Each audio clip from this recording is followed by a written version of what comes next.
Yeah, again, muted. You know what I mean? Nailed it, though.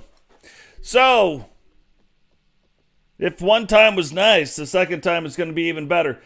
Going to get off to a bit of a hot start here tonight. Not exactly the thing that, not as hot as it was last time. Tonight, we're going to have the Horseman and the Syndicate facing off against each other. It is rumored that in the main event of the very next pay-per-view, Fall Brawl, I get it, it's out of order. But once you see that arena, the arena is so badass, you're going to be like, yeah, I know why you did it. We got to use it. We have got to use it. I made it, and I somehow skipped over it. So Fall Brawl coming up for our next pay-per-view event. But it is rumored that the Four Horsemen and the Syndicate are going to be the headliners of that pay-per-view. So tonight, we could be getting a little preview of it right now.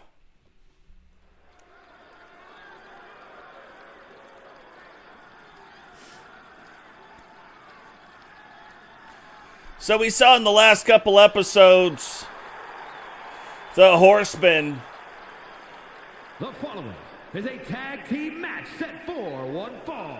On the way to the ring, at a combined weight of 564 pounds, the WCW World Heavyweight Champions, the Four Horsemen.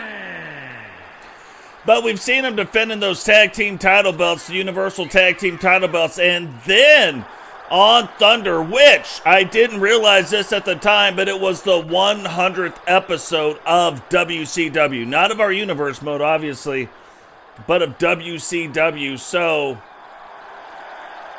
absolutely crazy there. They lost the belts to the Headbangers. But coming out here tonight to face off against the Syndicate is the WCW World Champion and the Universal $1 Million Champion. What is going on? Iffy, welcome to the stream. King Sam, what is going on, my man? Welcome to the stream. Brooklyn Jokers, how you doing, brother? Welcome to the stream. Zack. And their opponents at a combined weight of 405 pounds. The Syndicate! Zack and Vipero both. Welcome to the stream. So big things going on right here. Got all of the ratings and everything updated, ready to go for tonight's Nitro. Again, no title belts on the line, but this could be a little preview to the main event of our very next WCW pay-per-view, Fall Brawl. So Vipero getting off to a really quick start right now against Totes, and then immediately tagging in Zack Hamilton. Totes now trying to get that turned back around.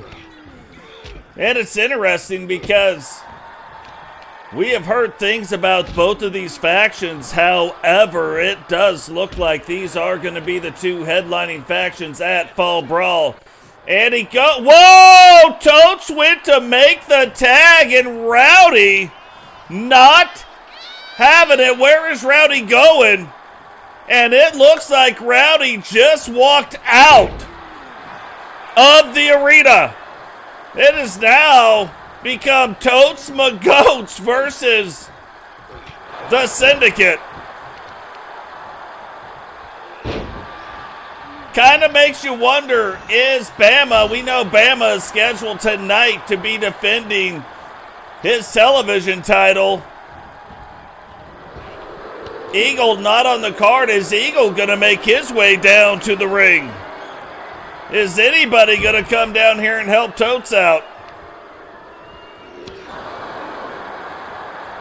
Right now, it doesn't look like it, but you never know. Totes, though, not missing a beat, trying to keep things going and fight 1-on-2 versus the Syndicate. Yeah, Rotro SpaghettiOs for Totes. Oh, and look at that!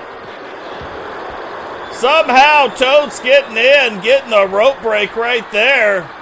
But Vipero able to put the constrictor on him. Totes getting that foot up underneath. And a little flippity-doo-dah, top rope flippity-doo-dah, top of the noggin to you. And a 2 count already on Totes. So you can probably guess Totes a little bit shocked, I guess, by what is going on here tonight. Cannot believe Rowdy, but when Rowdy was walking out, he did say a couple of things. One of the things that he said was, hey, you want to see what it's like going 1-on-2? Then backed up from the arena and said, I'm out of here. So something we're definitely going to have to keep an eye on. Something we're definitely going to want to make sure we're monitoring. And this is not good news for the Horsemen. If it is true that the Horsemen and the Syndicate will be headlining Fall Brawl, seeing the cracks, we've seen the cracks in the Syndicate, but now possibly seeing some cracks in the Horsemen as well. What is going on, Rowdy? Welcome to the stream, brother.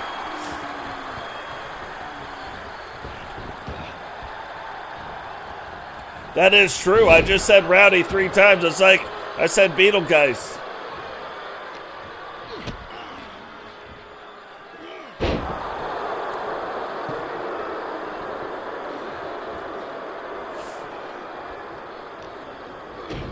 And look, it's not like these 2 guys, it's like some pushover tag team. These guys have held tag team gold as well. So Totes right now in a bad spot. Zack Hamilton getting fired up. Totes getting to his feet. And he sees them coming. Referee starting the count on the outside.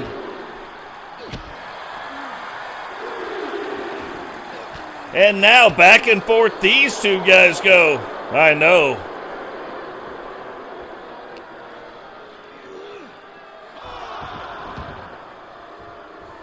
Maybe Beetlejuice, you know what I mean?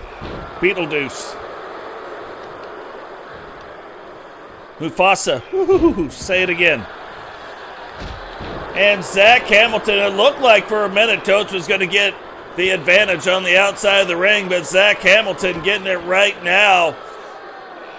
And when you look at Totes, Totes usually just a little bit quicker, not faster, but a little bit quicker than most heavyweights, but certainly not faster than the cruiserweights, but needing to use the old nugget there, jumping out of the way, knowing that Zack was coming up top. Totes now trying to stay in control.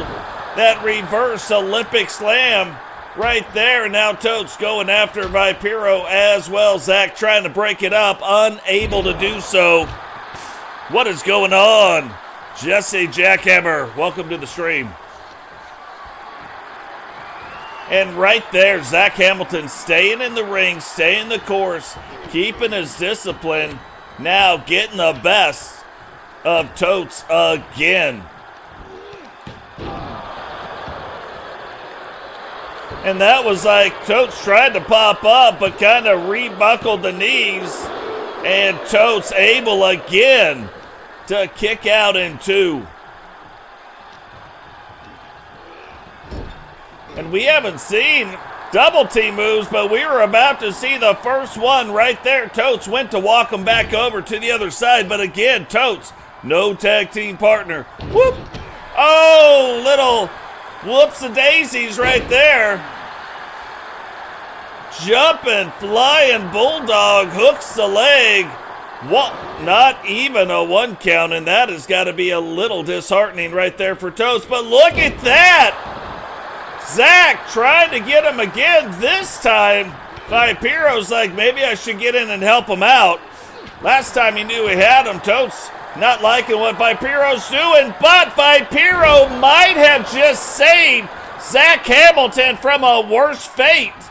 Taking the extraction, and now down on the ground, Totes starting to control the ring, but again, wrong man.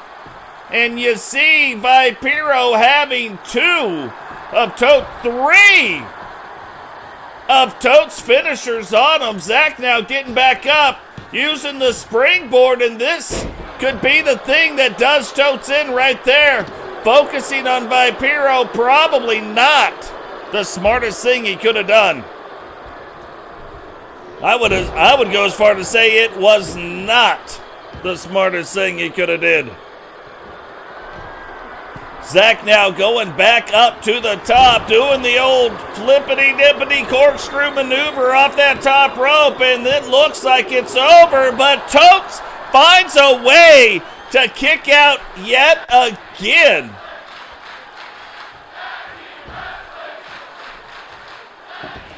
And it's funny, you can hear the crowd shouting tag team wrestling, but I'm not sure this qualifies as tag team wrestling.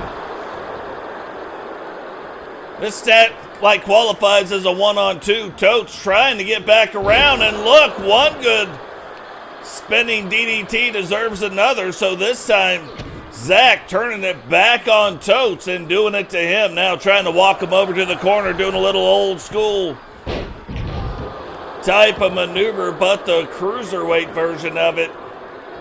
Jumping back up, going to the top rope. Is this gonna be it? Totes getting to his feet. I don't think he sees that coming. Double axe handle. And Zack right back on him. So Zack keeping on top of him, and now going. Thought he was going to get Vipero tagged into this match. Maybe a little double team action, and Totes fighting through it from that sideline again.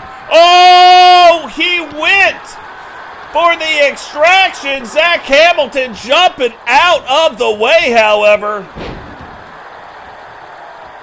And that might have been it, but Zack not allowing the extraction to happen. And now Zack split open. Totes hooks the leg. 2. And Zack now kicking out in 2. What a crazy match this is right now. This is a lot of back and forth. Totes taking a lot of damage. Zack and Vipero both taking a lot of damage as a team. But here we go. He is hooking it in. Is Zack going to tap? No! Rope break. Totes going to try it again. Once, twice. And it doesn't matter. Zack finds a way to break it up and get out of it. Hits Totes, but Totes immediately goes, absorbs that. And Rot-Row SpaghettiOs. Even though Zack Hamilton's on the ground, Vipero is on another level right now. Totes trying to roll out of the ring, get out of the way. But Vipero, like the snake that he is, staying on top of Totes, not allowing him to get in a breather. Very smart on the part of the Syndicate.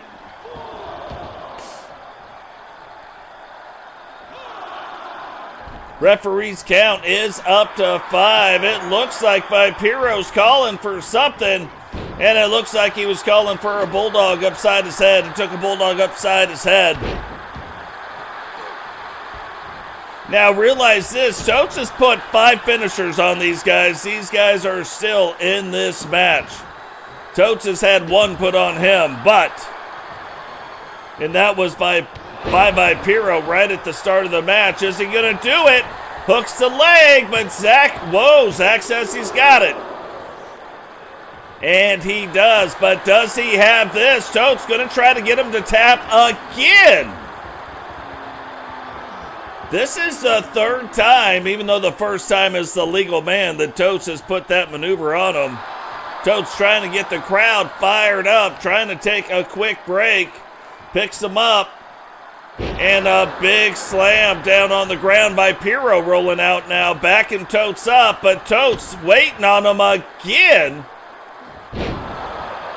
And a brainbuster. Looks like he was trying to get out of that ring, but Totes grabbed him, not letting him do it. Now stomping a mud hole and trying to walk that thing dry. Vipero now getting things turned back around on Totes, and you got to believe that the next big maneuver could be the one that ends this match.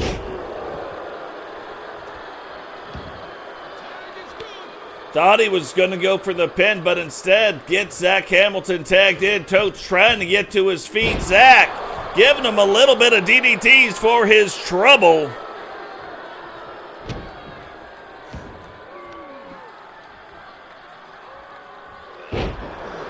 And now attacking the leg. Totes rolling out, but look, these guys right on top of it. Zack now goes, says, hey, why we're here, why we're in the neighborhood, let's go ahead and get my tag team partner tagged into this. Totes trying to get back to his feet. Rolls, backs up Vipero, but Vipero waiting on him. Whips him now into the corner, and a big elbow. Totes able to turn that around, but again, this is not, I was just going to say, you do not want to give Vipero any space, because if you do, he can get off either one of his finishing moves, and finally, Totes McGotes taps out to the Constrictor. Here are your winners, the Syndicate. The Syndicate getting a big win here tonight over the Horseman, maybe. Like, I don't even know, after seeing what happens, again, something we're going to have to keep an eye on. Is there even the Four Horsemen still? I mean, I would imagine there are, but there is definitely something going on between Rowdy and Totes McGotes, so definitely going to keep an eye on that. Now, speaking of the Horseman, we've got a Horseman who is the WCW World Television title. Now, we have seen Angel go through an unbelievable amount of losses, like an astronomical amount. I wish I wasn't live right now so I could yell at my dogs and tell them to stop barking. But that is why we are called the Bark Squad. So there's that. But Angel has come out the other side of this streak. The contest is a 2-out-of-3 falls match and is for the WCW Undisputed World Television Championship. But he has come out the other side of this streak. Now, even though we haven't got to see it on live TV, he has been winning in dark match after dark match after dark match. Will that translate here tonight? Will that translate to a win, not just on television, but for the television title?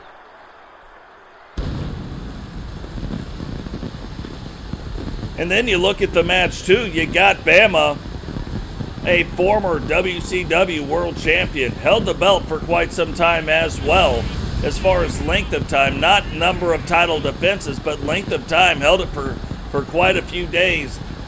Angel, also a former world champion, looking like he has returned back to the form of a world champion. So we have two world champion caliber talents in the ring right now, even though the world title is not on the line.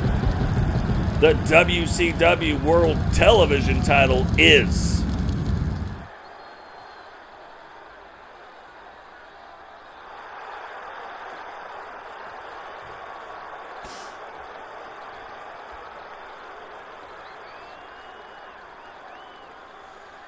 Yeah, the Twitterverse right now getting lit up with that first match. People trying to discern what happened, what is going on, and what will be happening in the future. But regardless of the state of the Horsemen or the state of the Syndicate, one thing is for sure. Bama needs to hold on to that title belt here right now and not let another faction start to build and get stronger. Right now, the Wolfpack, Angel a member of that, by winning this title, very highly prestigious title in our universe. That really starts to legitimize and build the resume of a brand new faction that is trying to build their resume right now. So a lot on the line here tonight. We know they're both world champions, former world champions, but this belt really means something for both factions. So Bama needing to win tonight. Angel wanting to get it turned around, start showing the world again. He is ready to go back and step back in to the world title picture. From San Juan, Puerto Rico, weighing in at 239 pounds, Archangel Angel.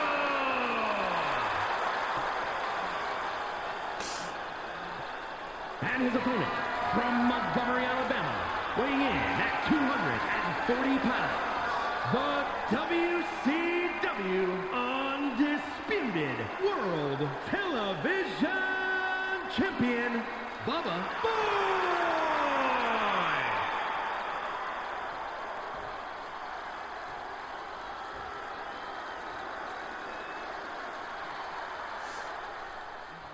Yeah, and see, this is what I'm talking about. Rowdy maybe going through a few changes right now. Now, we knew Rowdy was a world caliber champion, but just didn't get a shot. Gets his first shot, wins that title belt. Him and Totes end up losing the Universal titles. Rowdy then walks out on the last tag match after losing those tag titles. So look, I mean, there's a lot of things going downtown. A lot of things happening in the WCW. So Bama, though, coming out looking like Angel was going to get a quick start. Bama just letting them know, hey, I am the TV champ. Now, Angel trying to swing for the fences. Bama stopping him, though, and getting back on track.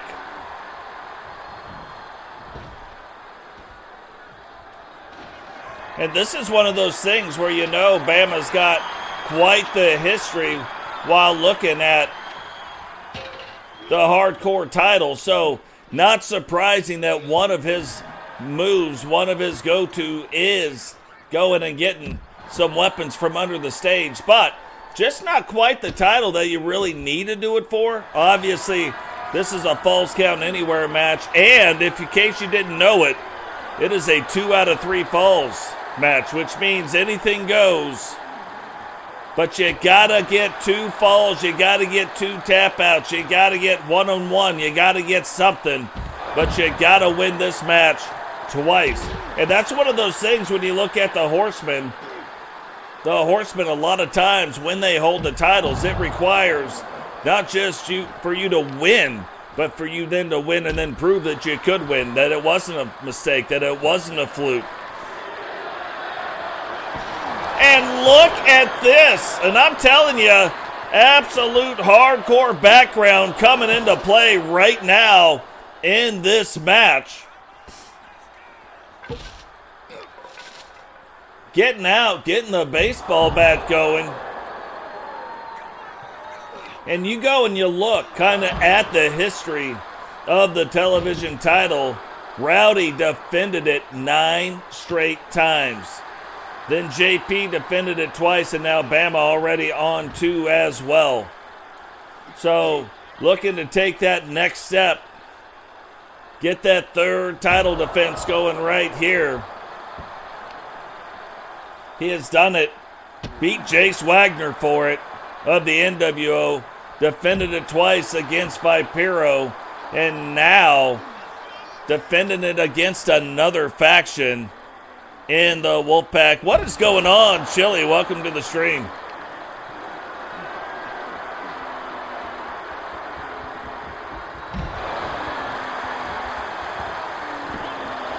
That's what I'm saying.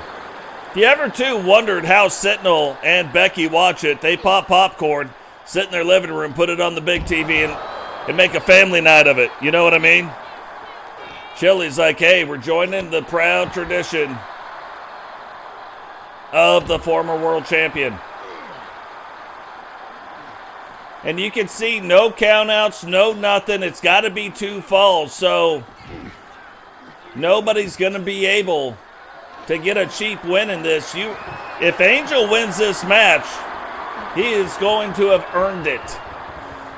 If Bama wins this match, he will have earned it. So right now, trying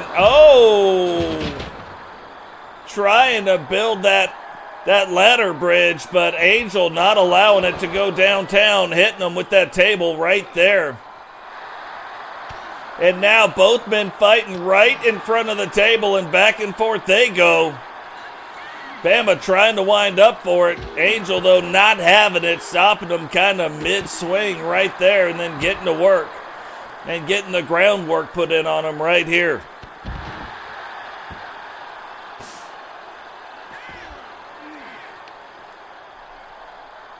See, that'll be the next interesting thing. When you look, too, so we talked about the television title. If we go and we look at the world title, Sentinel, the first one to defend it 7 times. Before that, Recon Delta had set the mark at 3. Everybody else was like onesie, twosies. But Sentinel actually bringing some stability to the belt. Is Rowdy going to be able to continue that stability moving forward in the WCW?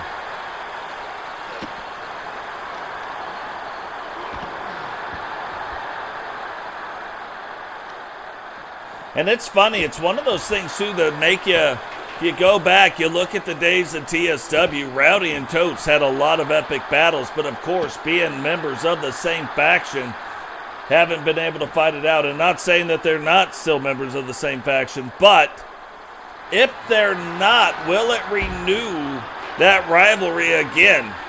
Definitely, just one of those things. There's all these different angles that we got to keep an eye on moving forward.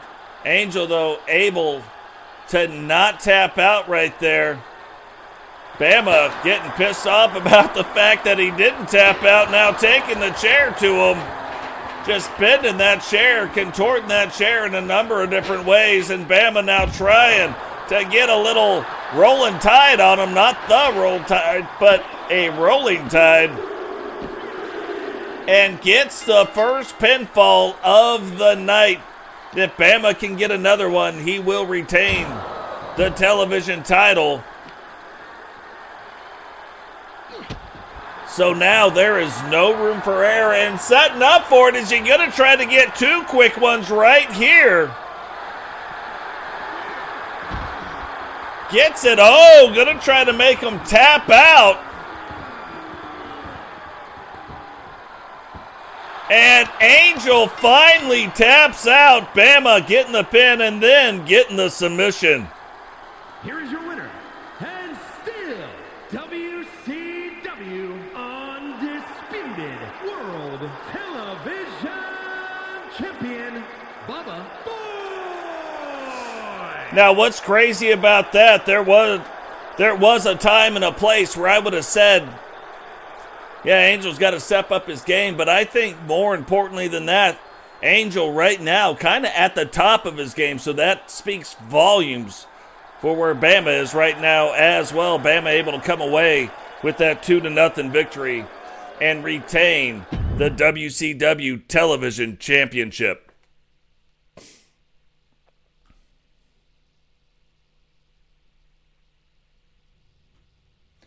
And I'm telling you what, you look at the title, Horseman versus the Syndicate, but the Wolfpack, missing a shot right here. But they've got a couple other shots coming up here tonight to win some more gold or to win or have a shot at the gold. The Alpha Wolf Jahki getting a shot right now at the Universal, not the WCW. We know who the WCW guy is. But getting a shot at the Universal Money in the Bank briefcase, currently being held by Brutus Walters.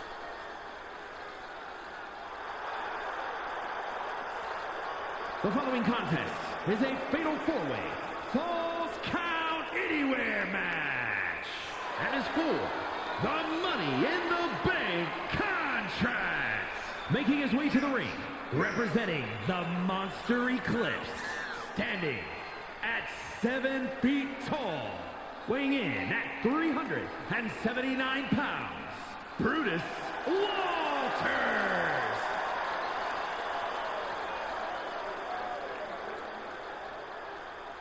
But Brutus Walters, the current Money in the Bank winner, and then you gotta wonder, why didn't he cash it in? Why did he agree to a match to put that Money in the Bank briefcase on the line here tonight? And to be fair, it was his idea to do so. He's the one that picked the other three competitors, and I think... First, from Pittsburgh, Pennsylvania, weighing in at 297 pounds, Blaise.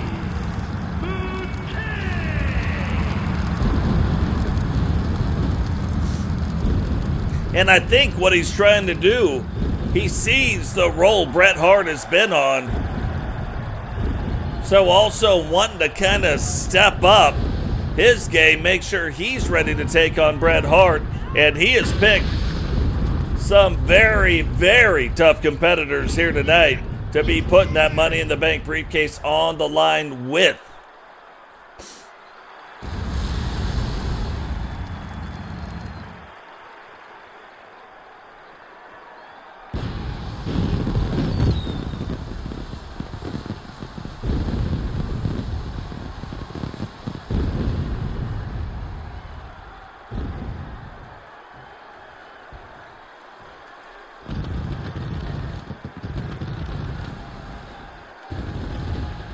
So we already see there's going to be a couple big guys in this competition, but then you look.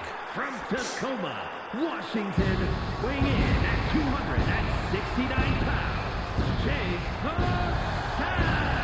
Savage. But then you look and you got Jay Savage. He is also a heavyweight, not a super heavyweight, but he is a heavyweight. And then you got Jahki, who is a light heavyweight. Jahki is going to be the smallest guy. But the thing you got to kind of wonder about, is he going, and is Jay Savage going to try to get in there, mix it up with each other for a little bit, let the two big guys wear each other down?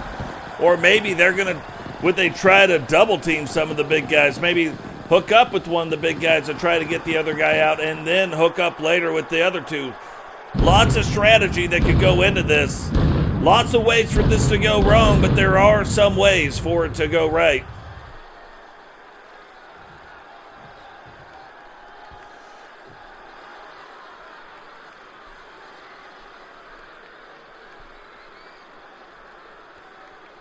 And representing the Wolfpack from Baltimore, Maryland, weighing in at 238 pounds, Jahki the Guys, while we got a chance to, remember, drop a like on the video. Subscribe if you're new. Turn on the bell notification so you miss any time we go live. Share the video. Very important you do so. And, hey, really appreciate you stopping in, Rowdy. The current WCW World Champion. And it is on good authority, Rowdy will have a match here tonight. That word just coming down from the back. So you're going to want to make sure you come back and check that out. But while we're waiting for this match to get started, let's go ahead and gift out some memberships. 5 memberships on the way to be gifted.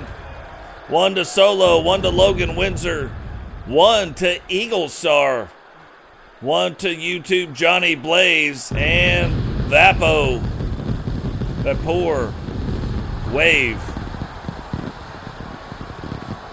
So congratulations going out to you guys getting those gifted memberships out. Now, too, if you guys want to become members of the channel, once you have subscribed to the channel, right where that subscribe button is now a membership button. You can go ahead, click on that. We've got memberships all the way from $2.99 up to $9.99. Very affordable. All the money goes back into the channel, helps the channel out more than you will ever know, and helps bring you guys a better product. So if you guys want to help out that way, great. If not, subscribing is free. Sharing is free. Hitting the like button, all that stuff is free, and all of that stuff also goes a long way to supporting the channel as well.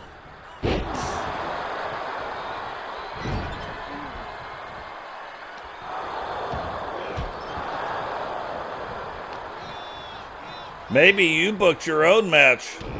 I'm telling you, sometimes being from the nearest nightclub, sometimes you forget that stuff. But look at the state of this right now. There for a second, Brutus was controlling the entire match. Jahki now in the ring with the two biggest guys. What is going on, Wally? Welcome to the stream.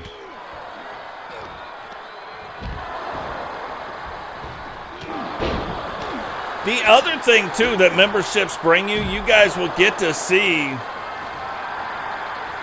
some of the content that comes out. Well, all the content that comes out, if it's not a live stream, but all the videos, all the shorts, you'll get to see them before the other subscribers do. I've got shorts already scheduled out all the way to the 18th. One of those shorts is the original version of Digital Dog. So if you guys, the Jawbone Club, the Bedazzled Jawboners, if you guys want to see the original Digital Dogs early, you want to see it before the 15th of the month, membership grants you that. As soon as I make them, you guys get to see them before they're released to the public. So there's all kinds of little things that happen, but that's one of the cooler things. And that is going to become a much bigger deal here in 2025.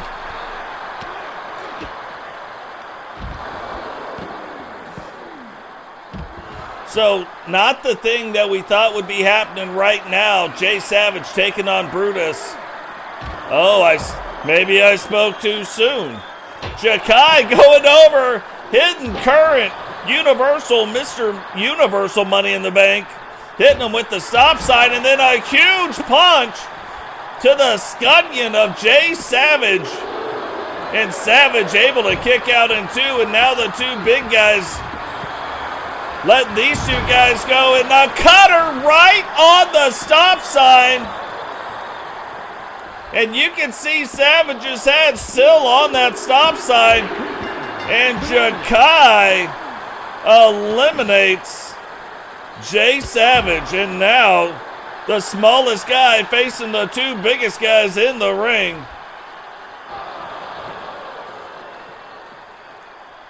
So how is he gonna manage this one? And again, still a strategy to be had, but it doesn't look like he's going after that strategy. It looks like he's like, I'm the alpha wolf. I will get both guys going.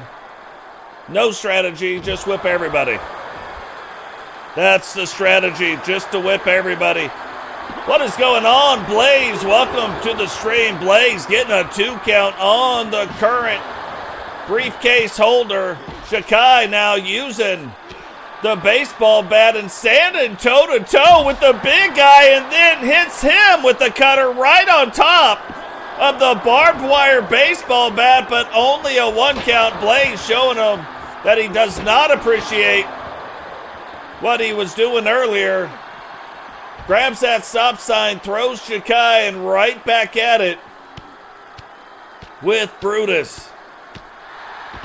Now that's one of those things you see Blaise stepping off to the left side of Brutus, putting a little bit of distance in between him and Jahki. Jahki able to get around, but not able to hit him with that cutter again, which is really what you're trying to defend yourself against. And look at that. Jahki turning it around, drop toe hold. Blaise keeping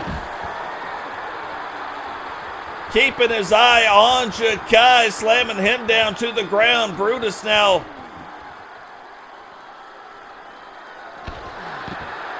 picking up Blaise, and here we go. Jahki wrote a song about it. Want to hear it? Here it goes. Jahki hits Blaise with the guitar, and then Brutus immediately rolls him into a DDT on the outside. And Rot Roscadios, the percussion section in full effect right there.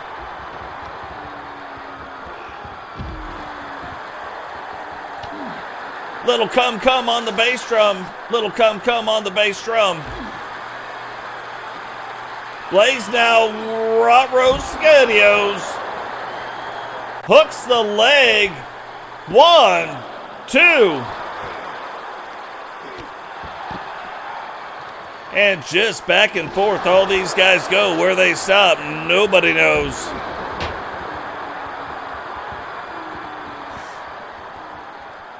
Uh-oh. Uh-oh, getting him with the spike. Jahki getting right back, though, on top of Brutus. Remember, Brutus, current Money in the Bank briefcase holder. Charles Robinson on the outside of the ring, trying to make sure that he stays in the middle of everything, because you know dang well he's not going to be on top of it. Blaise telling him to come on. And here comes Brutus. Brutus says okay, and Blaise kind of suckered him in there a little bit. And now getting both guys, wound up for the big punch. Brutus able to grab him, though. And Rot-Row. Blaise sidestepped the cutter, but now you gotta know it's there. And a big sleeper lock chokehold, choke slam. 2. And Blaise able to kick out in 2. Is Jahki gonna wind up and try to get Brutus with the cutter? First, he's like, let me get this baseball bat. Tried to get Blaise with it. Blaise rolled out of the way, got him anyway. Jahki now going, rolling up the leg. 1, 2, 3. And Jahki eliminates Brutus. So no matter what happens, we are going to have a brand new Universal Mr. Money in the Bank. But who is it going to be? Jahki looking wore out. Blaise hitting Jahki with the stop sign. Blaise looking like he is worn out. And back and forth they go.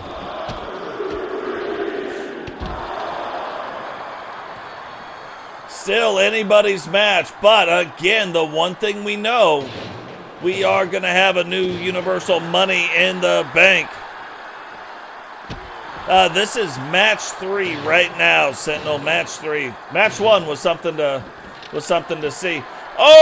Blaise went to look like he was going to put him in it.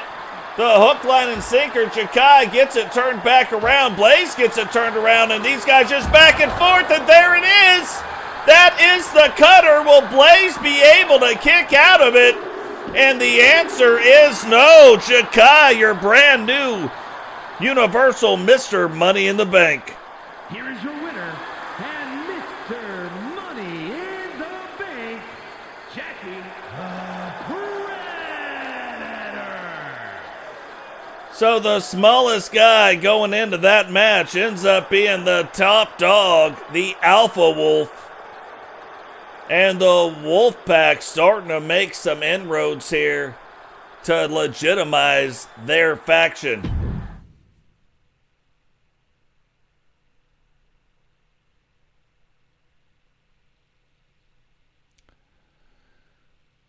No, so I don't typically have ladder matches. I mean, we do sometimes, but ladder matches tend to go really quick. So usually, even with the Money in the Bank, I don't always do it. Now, if it was a Money at the Bank pay-per-view event, yeah, it'd be a ladder match. But even in an 8-way ladder match, for some reason, it goes way too quick, I think. I'm trying to find a way to slow it down, and I'm hoping in 2K25 they find that way.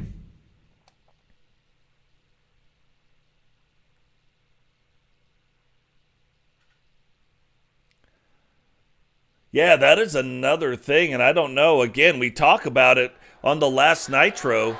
The following contest is scheduled for one fall and is for the WCW Cruiserweight Championship.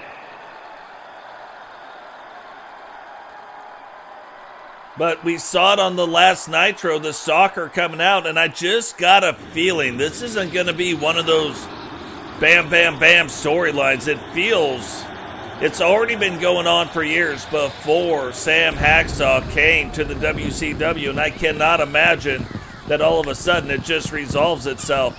This thing between him and the Stalker had been going on for quite some time. We've already seen in just one episode a couple different twists and turns where we kind of thought that at one point maybe it was Sawyer. Proved that it wasn't Sawyer. Now Sawyer says he's paying the Stalker. However, do we believe it? I don't know. Maybe he is. Maybe he isn't. I don't know that I believe it.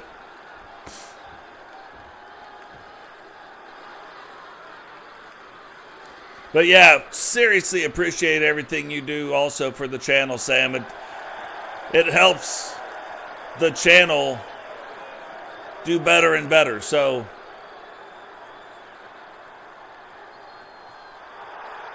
and look at the state of this. The WCW Cruiserweight Champion coming down to the ring. Syndicate brothers in tow. What is that going to mean for Kempty Watson here tonight? Is that going to make it harder for him to win? Will Vipero and Zack Hamilton get involved in this match? Or will they not? And interesting enough, JP kind of looking in the absence of Jay Savage right now, but kind of looking like he is taking the lead. So is he right now kind of like the vice president? If Jay Savage is the president, is he the number 2 guy in charge? If when Jean-Luc Picard says make it so, number 1, is he the number 1? We'll have to keep an eye on it. From Austin, Texas, weighing in at 203 pounds, Kid T. Watson. And his opponent from Salt Lake City, Utah, weighing in at 193 pounds, the WCW Cruiserweight Champion, JP.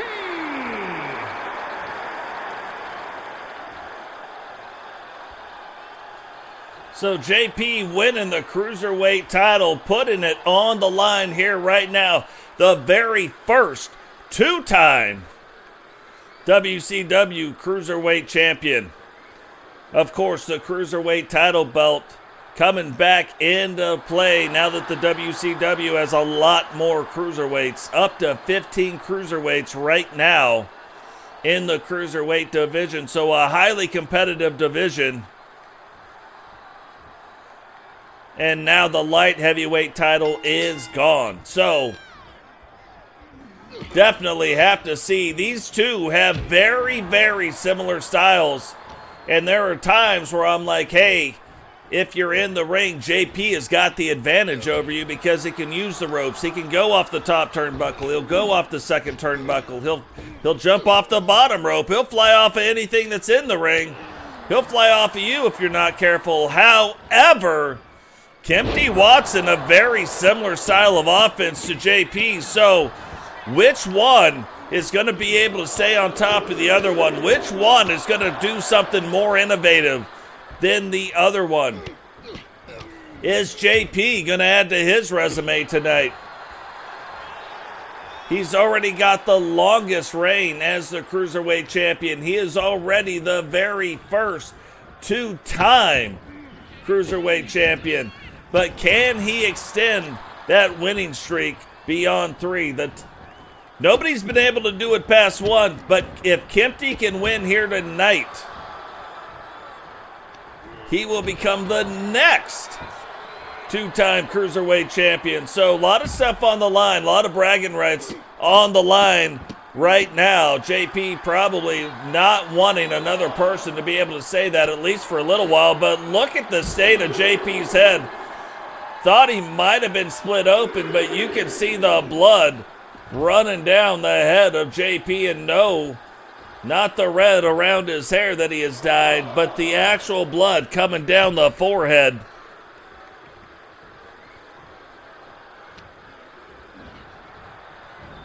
The bionic ballerina. That is good to hear. I hope the surgery went well, though, Repentia. And Repentia, welcome to the stream. And again, you guys probably get messages like PMs from me saying, hey, if you guys need something, just let me know. And I'm telling you, people just say those words. I'm not saying it. If you need something and it is within my power, it's already yours. You don't have to ask for it. You just got to tell me what it is so I can get it over to you. And already JP going down to the ground and only getting a 1 count. So Kempty getting a 1 count on JP already. JP getting one on Kempty already. You can see Zack Hamilton taking off the 1 turnbuckle and a big boot right to the face. And this is what I'm talking about, pacing of the match. Who was going to maintain control of the ring? Right now, Kempty in control. JP has been in control. And a big overhand right there. Now taking it to the small of the back. And we know what the finishing move is. All of this stuff plays into it. Kempty now trying to turn him over. Boston Crab applied. Is JP going to tap out? Maybe he would, maybe he wouldn't. Kempty didn't think he was going to do it, so lets him out of that to maintain control. And now JP getting it turned back around, throwing the bows down. And it's crazy. It looks like JP already leaving blood all over this arena. So wasn't sure about the cut on his forehead, but looks like it's worse. Splits open Kempty, now hits him with the finisher, 2. And Kempty finding a way to kick out in 2.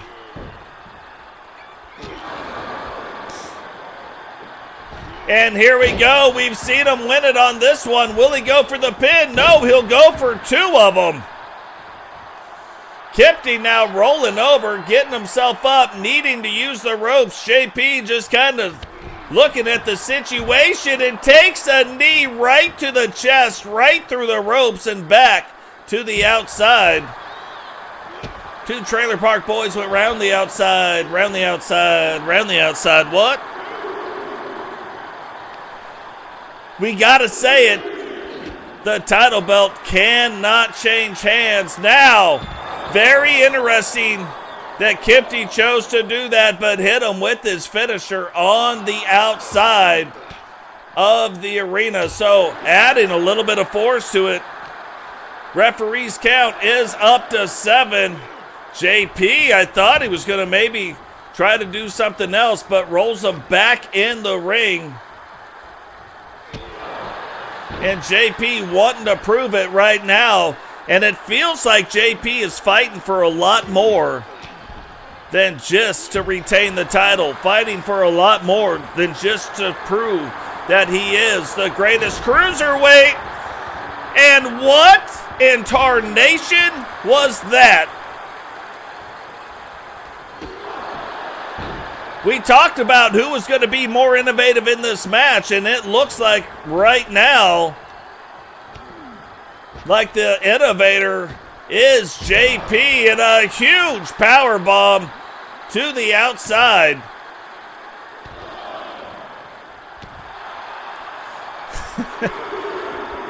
Repentia definitely knows how to party. But yeah, 6 screws, 2 plates. Man, that is a tough one to take. Hopefully, I hope it all heals very well. Kempty blocking the 1, but then getting back inside.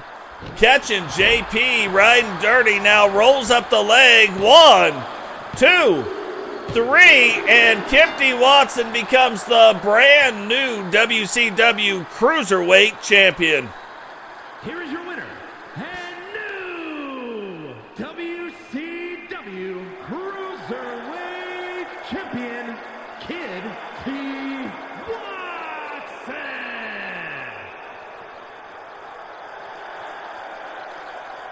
So Kempty getting the pin on JP. Now, one of the crazy things is we know JP has had a head injury, and early on in this match, we saw JP get split open, and not just a little bit.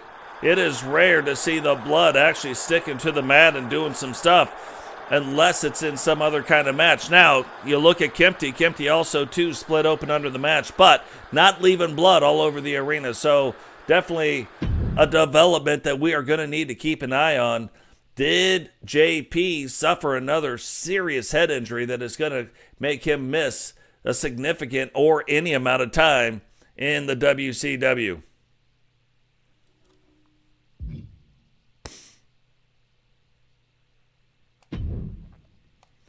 Now, two of the hotter tag teams right now, you look at Triage Inc. and the Gatecrashers. No title belts on the line here right now, but getting ready to hook it up. What is going on, Derek? Welcome to the stream, brother.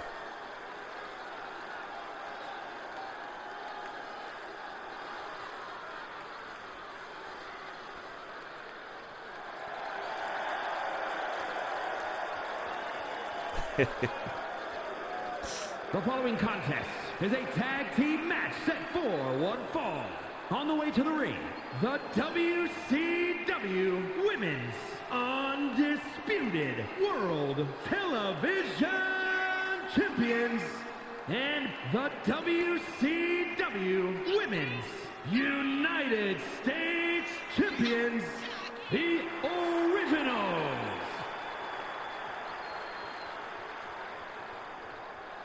Hey, you can ask the question now, King Sam. You never know.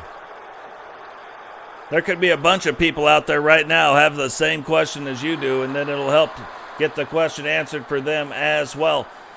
Now, very interesting thing that I want to highlight is both of these teams now have their own tag team outfits when they wrestle in a tag team. They've got their outfits when they wrestle individually, and they have their outfits when they wrestle in their tag team. So very cool.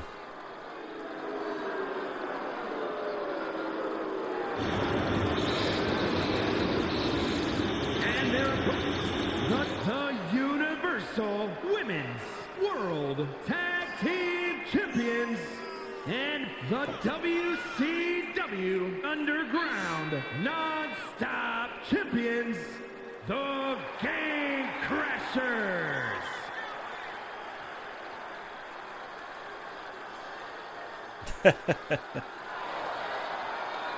So now the Gatecrashers making their way down to the ring, and you can see they are also the Universal Women's Tag Team Champions. Both of them also hold a WCW Special Series title belt. Serra holding the Survival title belt, and Repentia holding the Outlaw title belt as well. So, lots of title belts, lots of title holders in this match. And then you look at Vanessa Levey, and she, a former WCW United States champion, her tag team partner, the current United States champion. So, always interesting and good to see both of these teams hooking it up. You got four very high-level wrestlers doing the thing, and already seeing our first double team of the evening. Looking like some knee lifts going on, and then a snap suplex to set Melinda up against Serra. And that's the thing, you know, you start looking at these guys, and you always wonder what they're going to do, what kind of strategy are they going to employ, and then based on what the other team is doing, is that going to work out well or not work out well? Like, who is going to get the upper hand strategy-wise? And it looks like right now, Triage Inc. having the upper hand. Serra, though, trying to get over, and Melinda not going to let her do it. Not going to happen.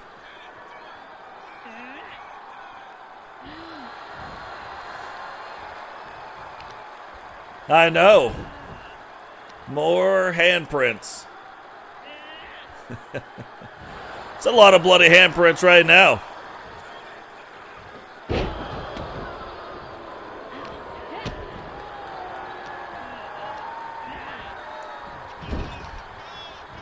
Now whipping Serra over in the corner. Serra's starting to fight back, though. And this is one of those things. We've seen both of these teams do it.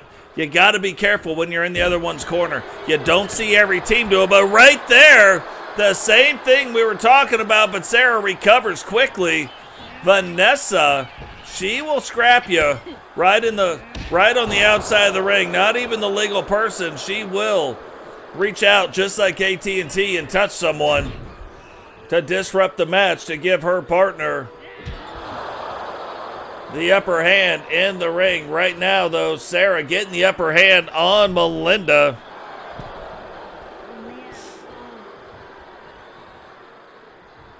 And here we go, Big Bulldog. She was calling for it. Now goes, hooks the leg. 1, 2.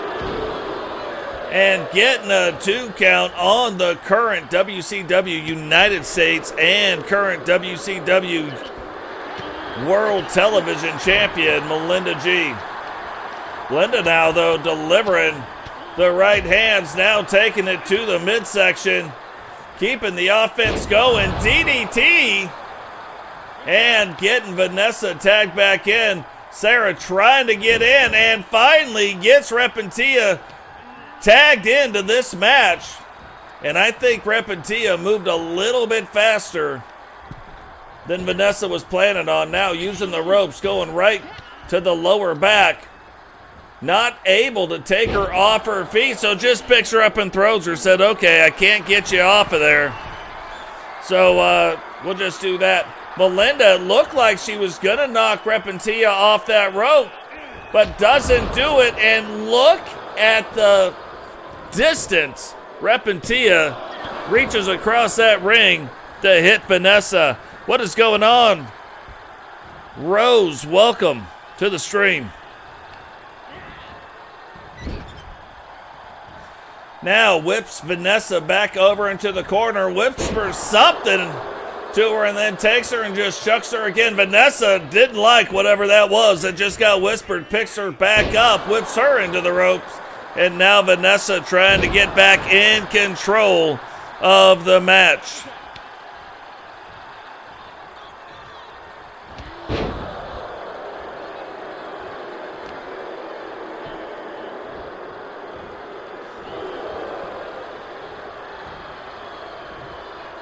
It does put the lotion in the basket. Oh, yes, it does. Serra getting in, using that single leg takedown, getting Melinda on the ground.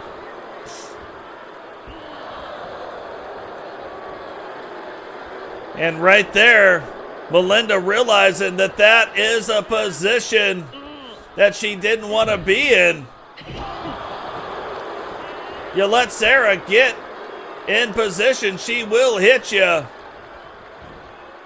with her finisher. Now picking her up, big slam. Vanessa right in, though, to break it up. Only a 1 count.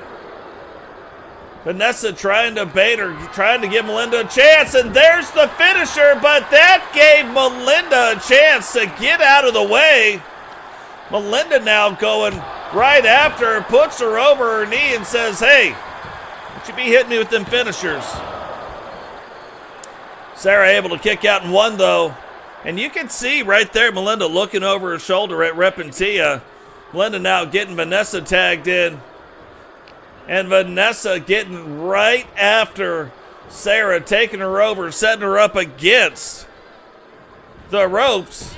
And look at that move. Now going up to the second rope, trying to parlay that in to another crossbody. Will she go for the pin? No, she does not. Continuing to go after the leg. And something we've noticed tonight is Vanessa looking like she's got, or like she's been working on maybe some new moves. And so far looking like that moveset is paying off. Serra now trying to control the ring. Melinda right back up to her feet, and you can see Melinda is pissed off at that right there. Serra goes, takes Vanessa up over the top rope, and then slowly walks back over. Thought she was going to tag in her partner, but look, no, says she's going to go right back after Melinda again. And Melinda able to distract Serra. Vanessa using that distraction to get back in control of the match.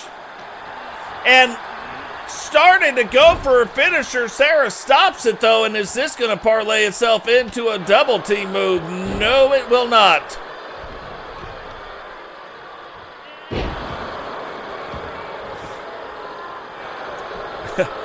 Totally agree, Sam. Totally agree.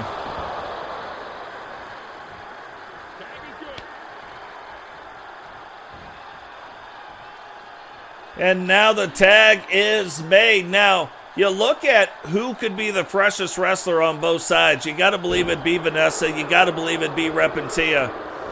Serra and Melinda really taking a lot of damage, really taking a lot of the brunt of the other team's offense. So right now, the freshest wrestlers in the ring, Repentia not appreciating. And this could be it. This could be the bloody gumdrop. Is it all over? No! Vanessa finding a way to get out of the way. Said she did not particularly like that flavor of gumdrop. And put it back in the bag. Gets over here now. Gets Melinda tagged into the match. Melinda over, trying to maintain control. Repentia fighting through that, however. And now looking like she's trying to set up Melinda for the bloody gumdrop.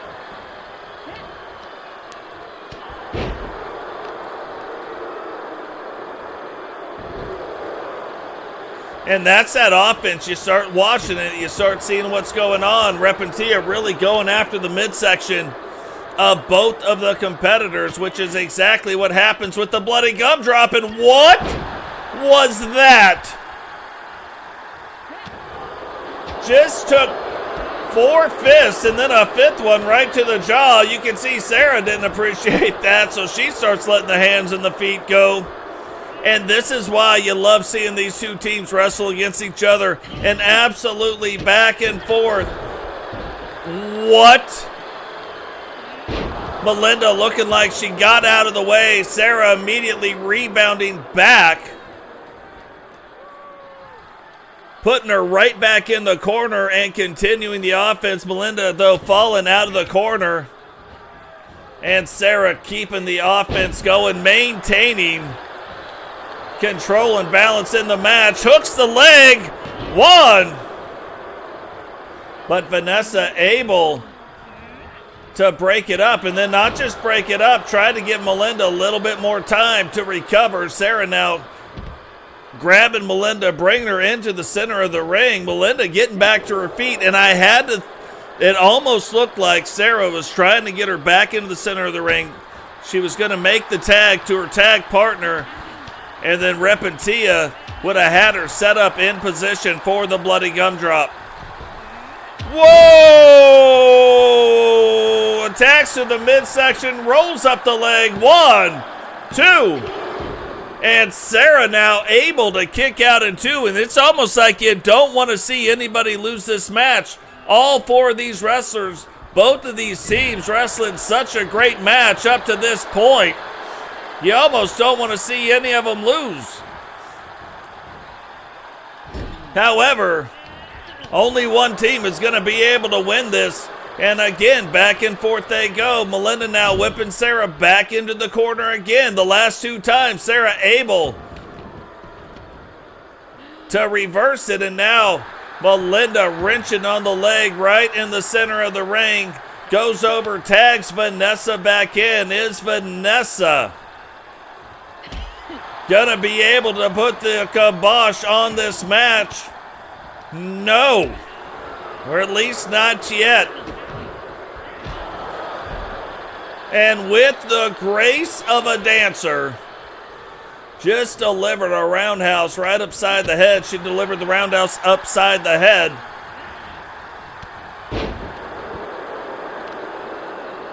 And Repentia showing you right now why she has been fighting against Ozzy, going after the WCW World Title belt. And I'm telling you, every time she is in that match, every time she wrestles against Ozzy, she is lost. However, every time she comes back, it's better than the last time. One. And Serra trying to end the match right there. And did she do it here? She might have. Hooks the leg. 1, 2, 3. And the Gate Crashers will come away with the bragging rights, winning this tag team match. Here are your winners, the Gate Crashers. So the Gate Crashers continuing their winning ways as a tag team. Of course, there were no titles on the line, but getting the win and the momentum here tonight.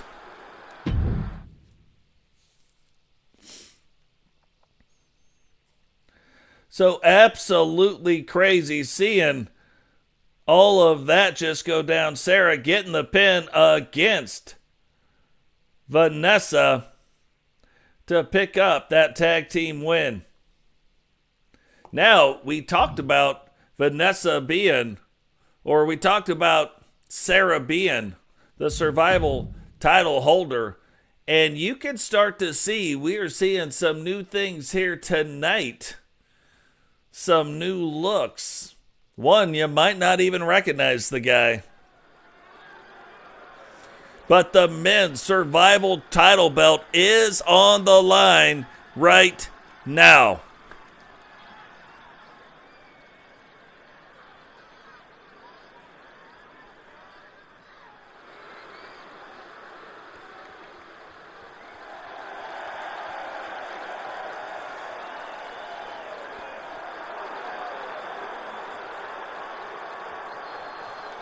So we've seen a lot of things with McWayne, who is now making his way down to the ring. Contest is an elimination chamber match and is for the Professional Wrestling Extreme Classic Championship.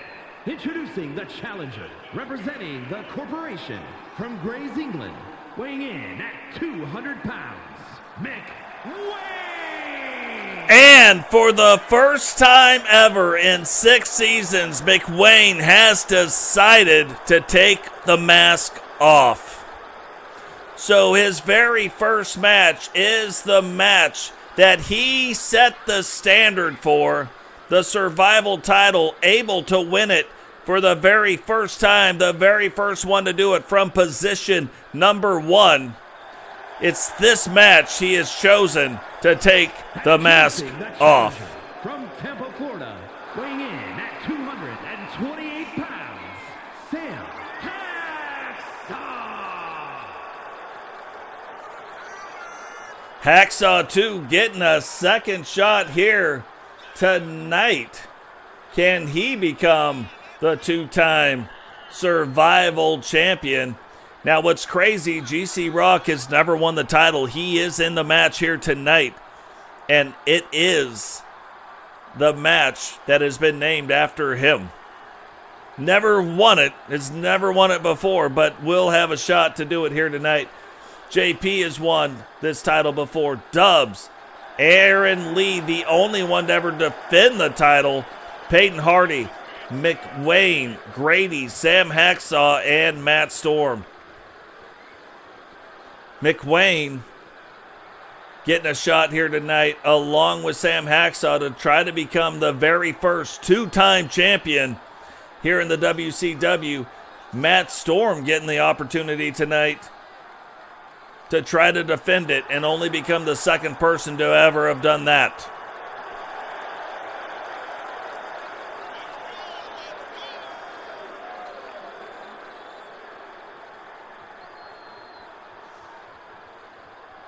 Introducing the challenger, representing the Wolfpack from Pangea, weighing in at 357 pounds, the Crusher Haku Wolfman. So Haku Wolfman, we saw him get off to a really quick start here in the WCW. His arrival signaled the arrival also of the Wolfpack. We kind of knew who the Alpha Wolf was. We knew that he had recruited Angel, but didn't have enough to make a faction until Haku Wolfman showed up. And now Haku getting a shot here tonight at the WCW Special Series Survival title belt.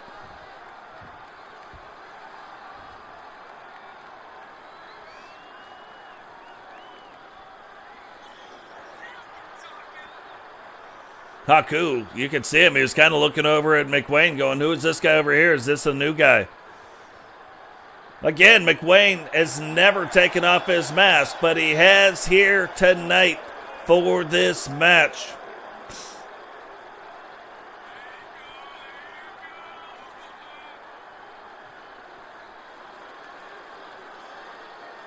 Look at the state of that belt. And introducing the champion from Nashville, Tennessee, weighing in at 247 pounds, the Professional Wrestling Extreme Classic Champion and the WCW United States Champion, the Captain, Matt Storm. You look at the state of Matt Storm. Matt Storm coming in to the WCW. And look, everybody's got a shot to do this. But he goes out, ends up being put in a position to further, and a lot of people fail. A lot of people right there, they can't get the win to do the thing. Matt Storm ends up winning the Survival title belt, then goes on and wins the WCW Mr. Money in the Bank briefcase, and then goes on to win the United States title as well. So two different ways right now, boosted two different ways, but has two different ways to get a shot at the WCW World title.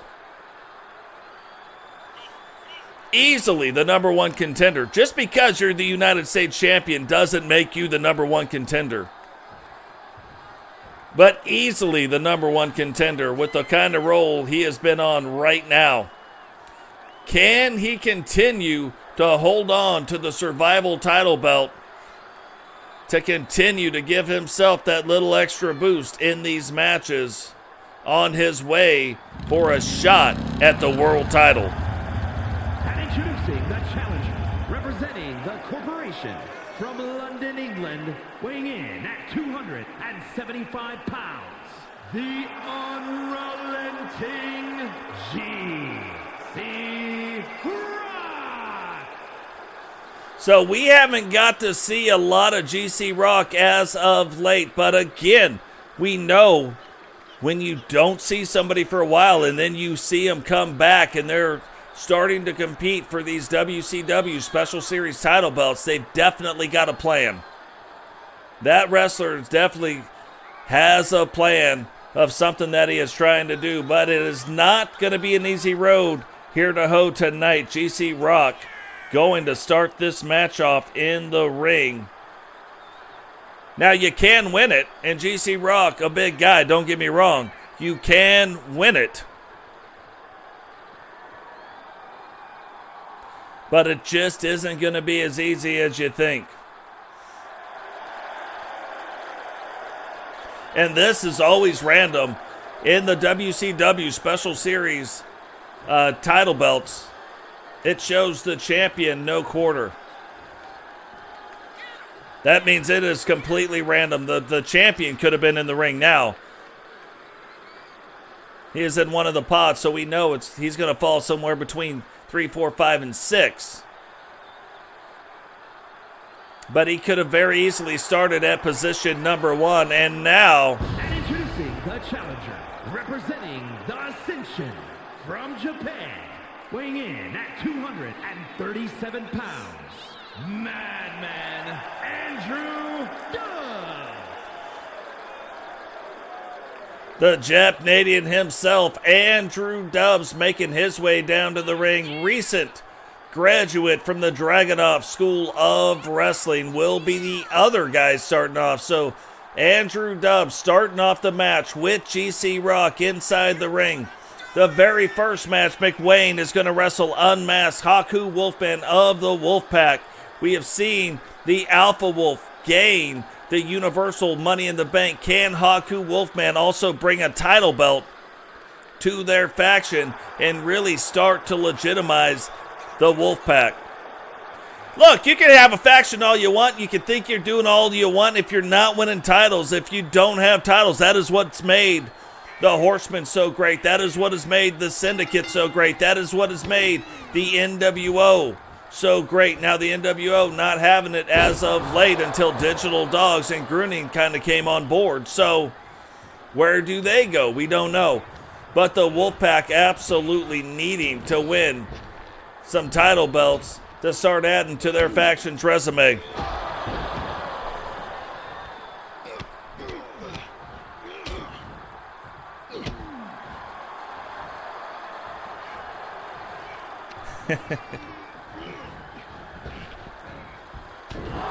So here we go. GC Rock really wanting to show that he is back, and in a big way. That pop-up right hand that he just delivered.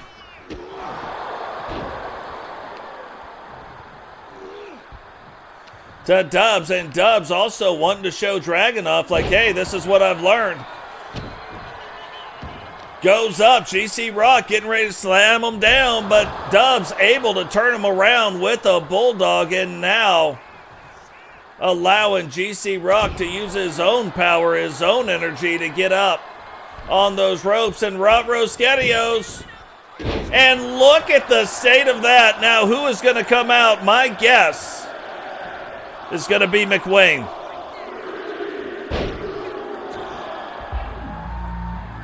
Will it be McWayne? No, it won't be. But it will be Sam Hacksaw. Sam on his own quest here tonight. GC Rock trying to win his own namesake title for the very first time here in the WCW. Sam Hacksaw trying to win it for the second time.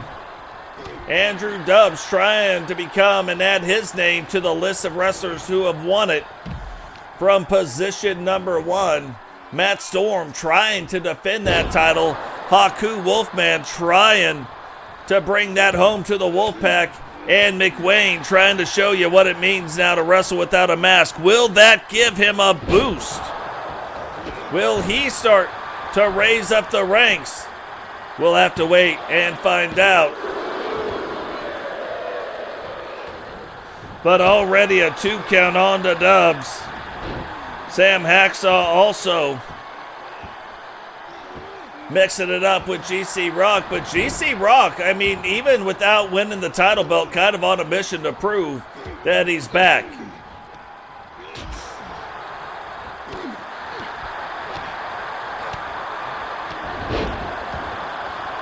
I don't know, but typically when you're talking about this late in the day, a lot of times he's already sleeping. Oh! Haku. Now it is the champion. Now nobody has been eliminated, but now the champion Matt Storm being met by Sam Hacksaw. Hacksaw throwing him in to the pod of Haku and then getting him back inside the ring. Now another thing that we haven't seen a lot of in these matches is we haven't seen a lot of people climbing up the cage, jumping off the cage. We haven't seen them climbing up to the top rope and then jumping onto the top of the pod and using the pod. We haven't seen them being thrown through the pods. All that stuff is possible, but just haven't seen a lot of it. And is that the end of Andrew Dubbs' night? It could very well be. Got dropped right on the back of his head, but only a 1 count right now. Going down town.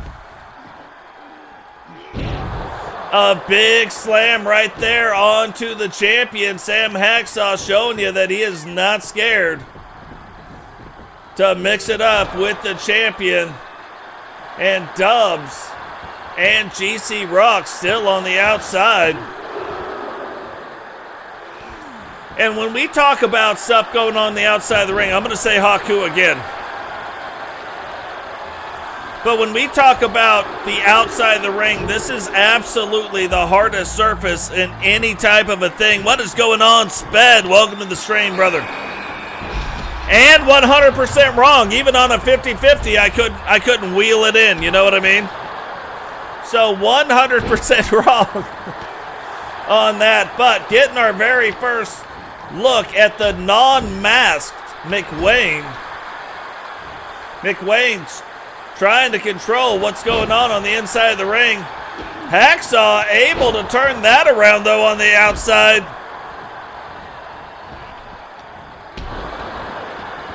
And still, 5 competitors, nobody eliminated from it as of yet.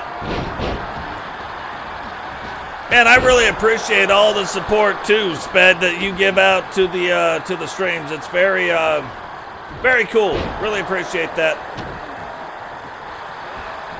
Dubs kind of paused to get the crowd into it and then recovers just in time. Matt Storm. Oh, that's an owie right there. Is McWayne going to be able to kick out? He is. And now kind of a 3-way deal on the outside of the ring. GC Rock getting thrown into that pod. I'm going to guess it's Haku this time.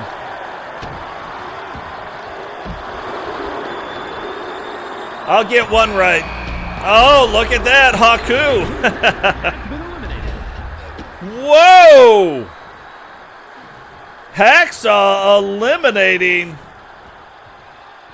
Dubs.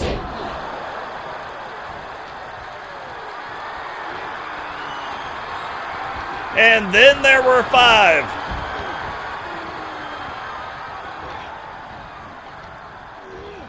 Now that is the thing, you know, a lot of people saying maybe Haku is going to clean up what's going on.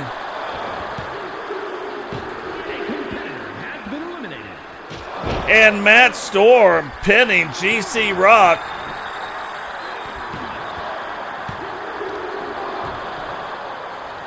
And then almost turning around and getting the pin again on Dubs. Look at this. Is Haku going to tap out?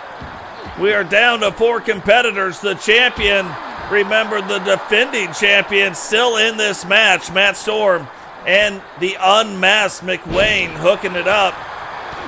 And then Sam Hacksaw going right after Haku. And if you remember back, Matt Storm is the one that beat Sam Hacksaw for the title belt. So is it going to come down to those 2 again? Maybe it does, or maybe Matt Storm tries to get Sam out right now. Went for a huge clothesline, but did not work out. Timing a little bit off, but Storm able to recover in time. And look at this guy stepping right over that top rope. What is going on? Triple Beat, welcome to the stream.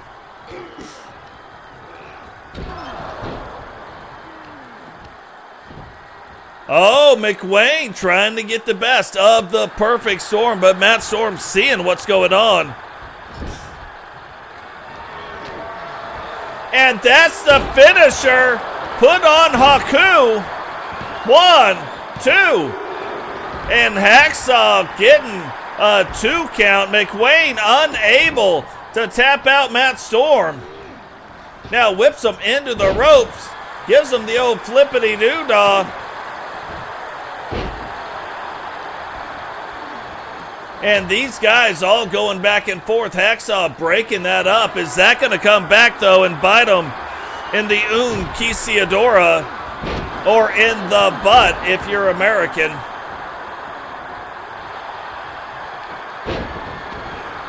Oh, Hacksaw went to put the finisher on to Matt Storm. Matt Storm able to reverse it back around.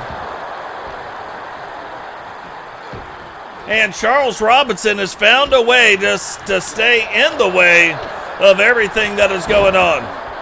He's making sure that no matter what happens, he is right in the middle of everything. Storm now hooks the leg and only a 1 count.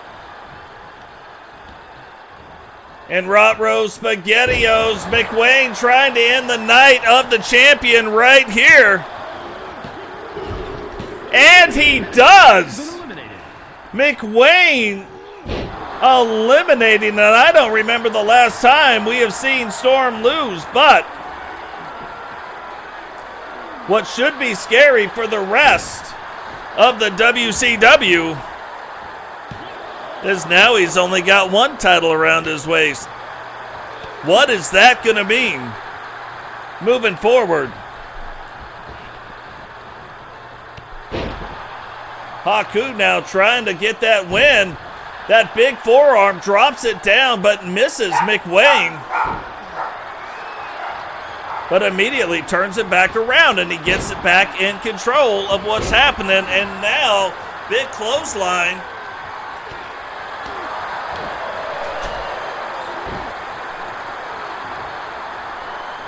Big clothesline.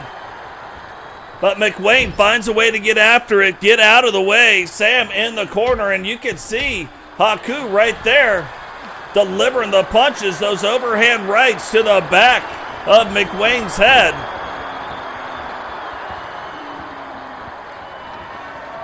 And picks him up, and what goes up has got to come down. That is his finisher. That could do it for McWayne, and it does. Now there were 2. Sam Hacksaw, former WCW Special Series Survivor Champion. Can he get the win right here?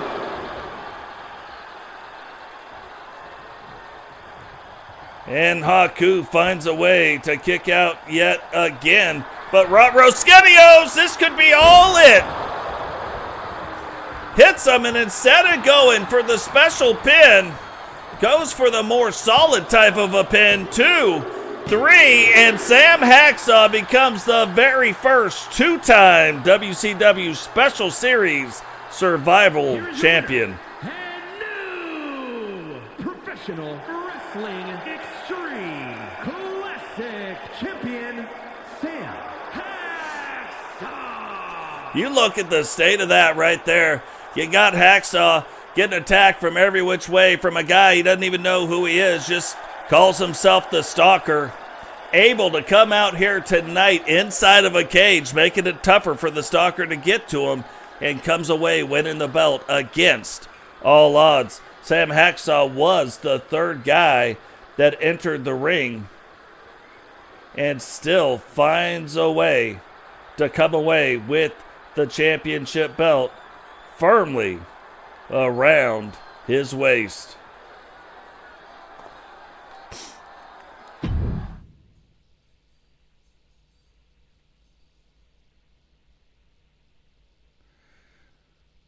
What's going on, JP? Welcome to the stream, brother. All kinds of craziness going on. Now, again, you can see these are the WCW World Champions, Grady and Herbie. No title belts on the line here tonight. But facing off against some super tough competition. The following contest is a tag team match set for 1 fall. On the way to the ring at a combined weight of 449 pounds.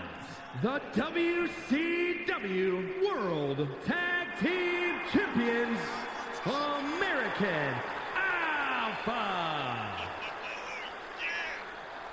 American Alpha 2 again on an epic WCW Tag Team title run.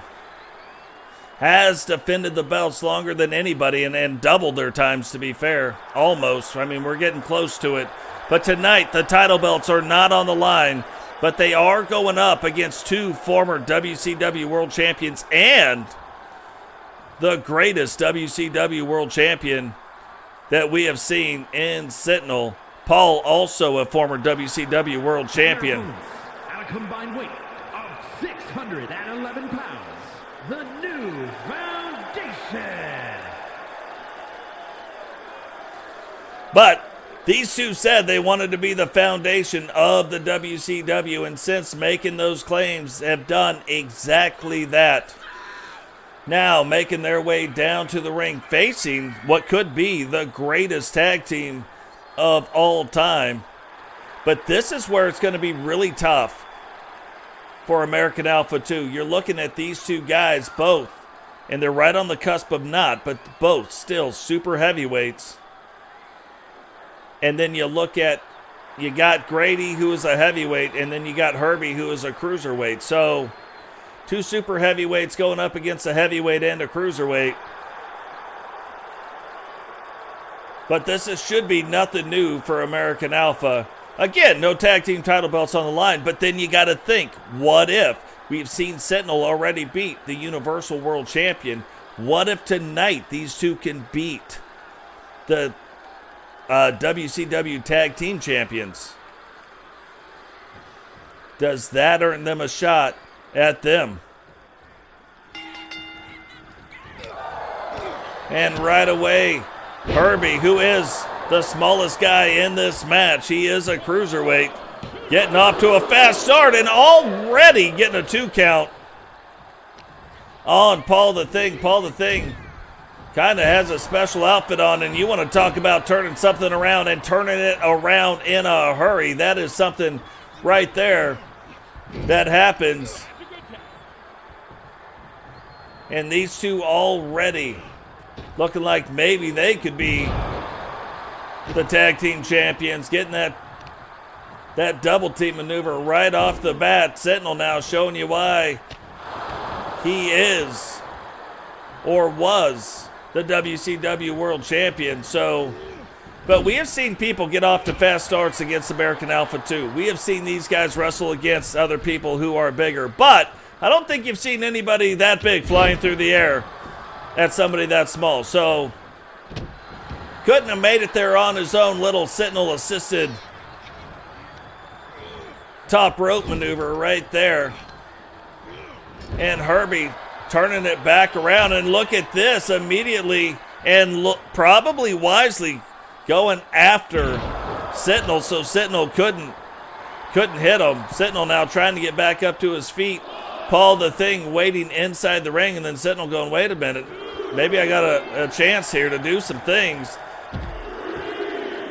Picks him up and drops him right back on the ground.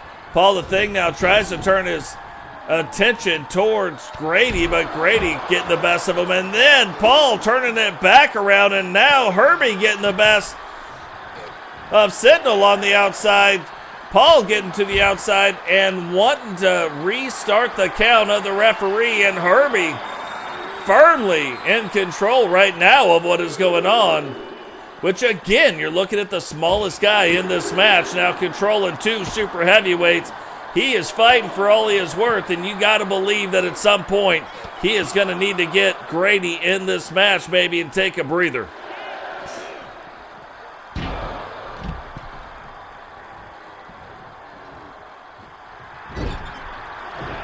Referee count now up to 7. Paul sitting in the corner, and look, using the speed right now, but Paul says he doesn't care about the speed, absolutely absorbing that blow, and then Paul delivering one half of the tag team champions right over to their own corner and able to get a 1 count. Guys, while we got a minute, remember, drop the like, subscribe if you're new, turn on the bell notification so you don't miss any time we go live, share the video. If you want to become a member of the channel, we have 4 very affordable options, ranging from $2.99 all the way up to $9.99. That button is right where you used to see the subscribe button if you are already subscribed to this channel. And Herbie, we talked about this before, where you look at the different tag teams and what the tag team strategies are. Right now, you can see 2 very different strategies taking place in the ring. So far, Herbie not going for a tag, and we have seen Paul the Thing and Sentinel going kind of for the quick tags, doing the things that they're doing.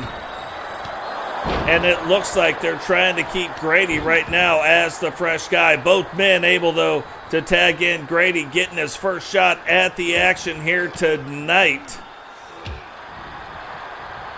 And we've already seen a lot of extensive wrestling happening from Paul and from Sentinel and from Herbie. You would have thought if they wanted to implement that kind of a strategy that it would have been Grady that was doing it, just because of the size. You'd want your heavyweight going up against the two super heavyweights and then your cruiserweight coming in to deliver it. But that is not what they did, and so far it looks like a strategy that could have been working. Right now Sentinel trying to turn that around on him, though, and Sentinel firmly in control of the match. And that's going to be one of the tough things when you look at it. You got two world champions on the other side of the ring. Paul thought he had some time to play it up to the crowd, thought he was going to give the camera guys an opportunity to get their magazine cover shot. Grady not having it, though, and immediately getting Herbie tagged right back into this match.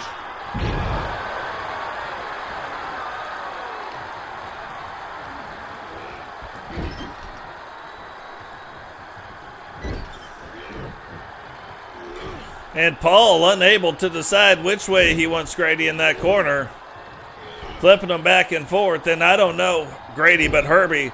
And I don't know how much longer Herbie's going to have it. Herbie says, okay, let's just put you here. I'll come around over here. We'll drop him on his back like this. And, yep, that looks like it worked out really well. Now, this is the part where you'd almost expect Herbie to lure Paul to the outside of the ring and then maybe jump back on the inside. Instead, Paul getting on the outside, getting the better of Herbie and driving him right in to that corner post. Now gets Herbie back over in that corner, and I don't know that that's the place that you want Herbie at. When you look at it, this is where Herbie was getting dominated a little bit, but then turned it back around. So referee count up to 7, and has the new foundation decided maybe they can't beat him? Oh, thought that's what was going to happen. Thought they were going to get the tag out, so going after Grady on the other side. But again, able to kind of get it turned back around. Herbie getting the tag in. Paul the Thing waiting on that tag. And Grady laid out in the ring, still trying to get to the outside. Paul not having it, though, keeps laying him out. Grady now finding a way to roll out. Double team maneuver incoming, and it looks like this is their tag team's finishing move. Goes, hooks the leg. 1, 2. But Grady, because he has not had a lot of time in the ring right now, having the ability to withstand their tag team finishing move and kick out into Herbie. Now back up to his feet, but Herbie, I'm going to say, didn't look like he was going to go over to his side, but finally he does. And another tag team going right there.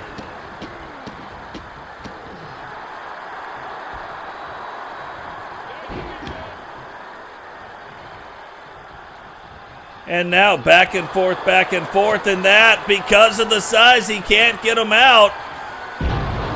Picks him up, huge slam, hooks the leg, 1. And Grady already being in the ring, didn't have a whole lot to worry about right there, so grabbed him pretty quickly.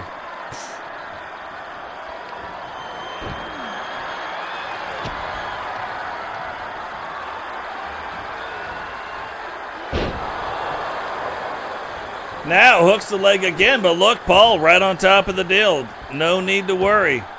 Nothing going downtown. Nothing happening in the Julie Brown.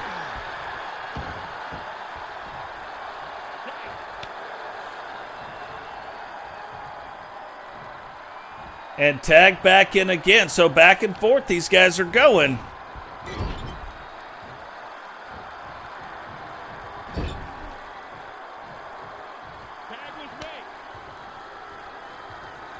Tags were made. Sentinel in the corner. Looked like Herbie was going to go over that way, but can he do something here? Thought he might have tried to do something where maybe he got him up on that top rope. Hooks the leg, 2. And I was going to say, my goodness, you look at it. Could American Alpha 2 come away with it again? And again, this goes down to one of those things. You would have expected these guys to be able to win, take them out, do the things, right? Do all the things. But the new foundation just hanging around. World champions. But if these 2 world champions end up losing to American Alpha 2, like, what does that say about your team? Yeah, tag belt's not on the line, I get it, but you just beat 2 world champions? Crazy. Absolutely crazy.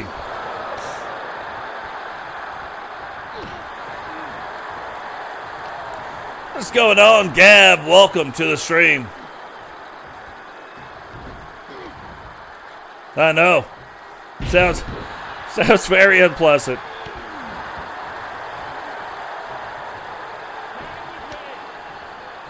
And you got American Alpha 2, right? But these guys, even though we haven't seen a lot of tag team action with Sentinel and with Paul, they've been in a few matches, not saying that, but haven't seen them in a lot of tag team matches, but looking very comfortable in these tag team matches right now. A lot of quick tags, a lot of stuff where they're getting in and getting back out.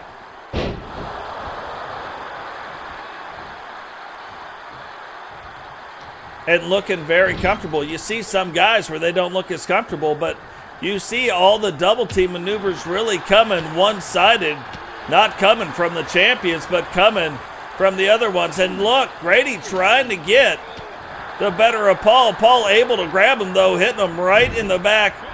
And again, just quick ins, quick outs, tag team finishing move right there. Will he go for the pin? He does. Hooks the leg. And I think right there, if Herbie doesn't get in and break that up, that is the end of the match. But Herbie able to get in. Now can Grady get out? Grady definitely needing a break. Thought we were going to see another double team maneuver right there, but instead, chugga chugga choo choo coming through the freight train. Big right foot from Sentinel, and that could very well be the end of the match, but he doesn't end it there. Instead, throws him back into the corner, and again, tag team finishing maneuver incoming yet again. Hooks the leg, and this has got to be it. 2, 3, and we finally see American Alpha 2 lose, but they still retain the tag team titles. The new foundation.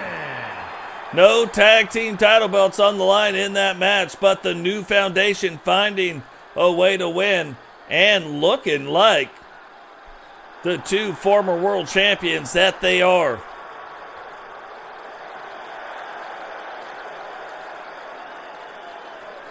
So we know they can lose, but did they end up losing that match because the belts weren't on the line? Maybe that is the thing that they need. Maybe that's the little ingredient into the recipe that needs to happen where they don't lose.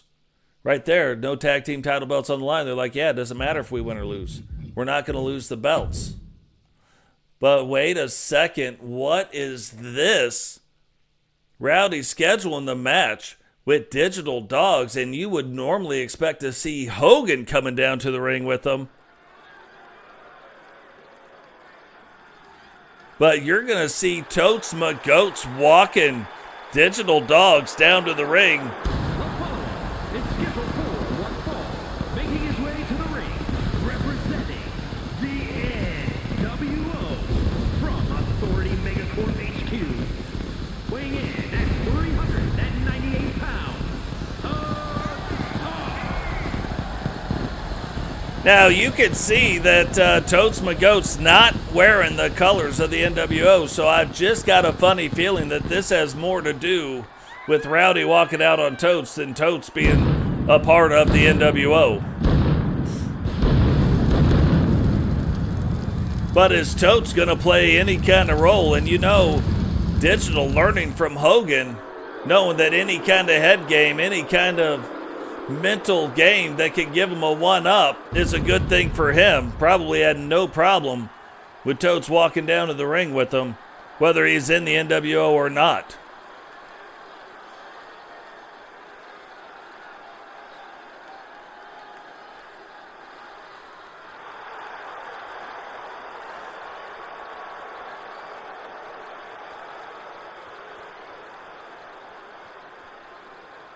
But you see it right now, current WCW World Champion Rowdy Hunt. And his opponent, representing the Four Horsemen from the nearest nightclub, weighing in at 306 pounds, the WCW World Heavyweight Champion, Rowdy Hunt. Rowdy, though, making his way down to the ring. And look, the one thing that we do know, maybe we don't know what's going on with the Horsemen, maybe we don't know what's going on over here, going on over there, but the one thing that we do know is this is the worst town Rowdy has ever been to.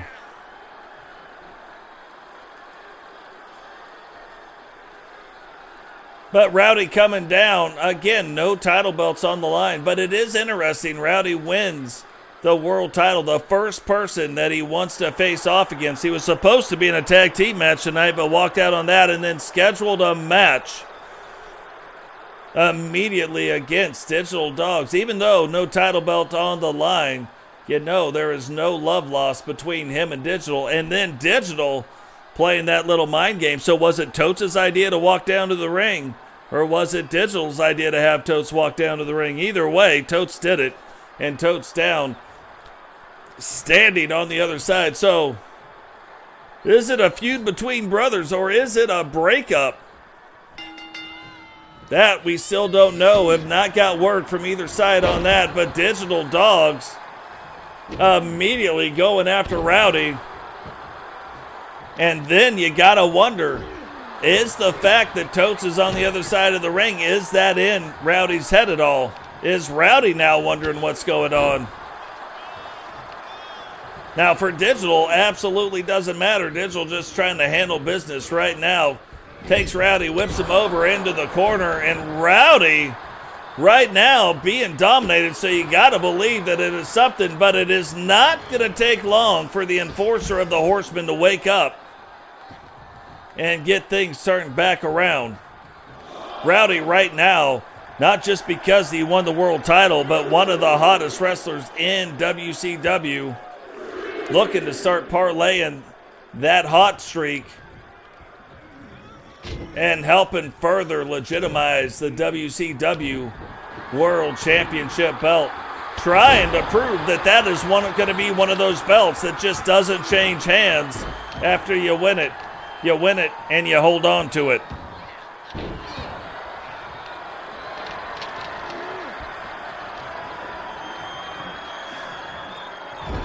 Yeah, and look, you see JP talking about it in the thing. Says that Jay Savage only claims them when they win gold. Isn't around when they're losing it. So, is that true? We don't know, but what we do know is true is that is another huge clothesline. And already getting a one count. Now again, will Totes play a role in this at all?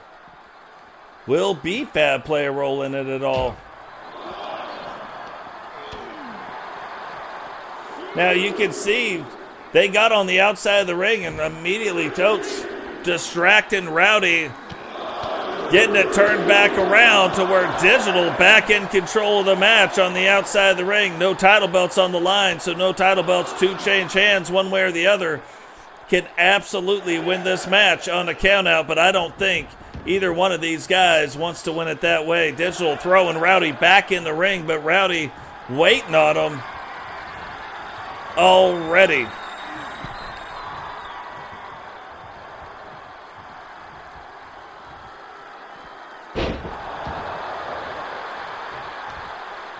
And see, Sentinel's like, hey, this is obviously a 4 Horseman plan already. And don't get me wrong, I would not put it above or past the 4 Horsemen to be pulling shenanigans.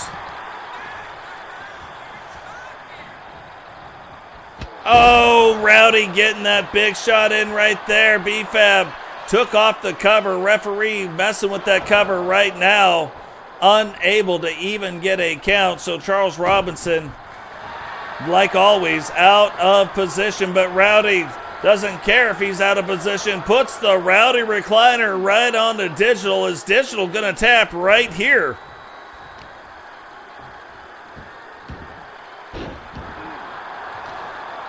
And he does not tap out. Rowdy now trying to make him pay, but Digital starting to get things turned back around. Whips Rowdy into the ropes, picks him up, and what goes up comes down quite a long ways when you're talking about a shoulder throw from Sentinel.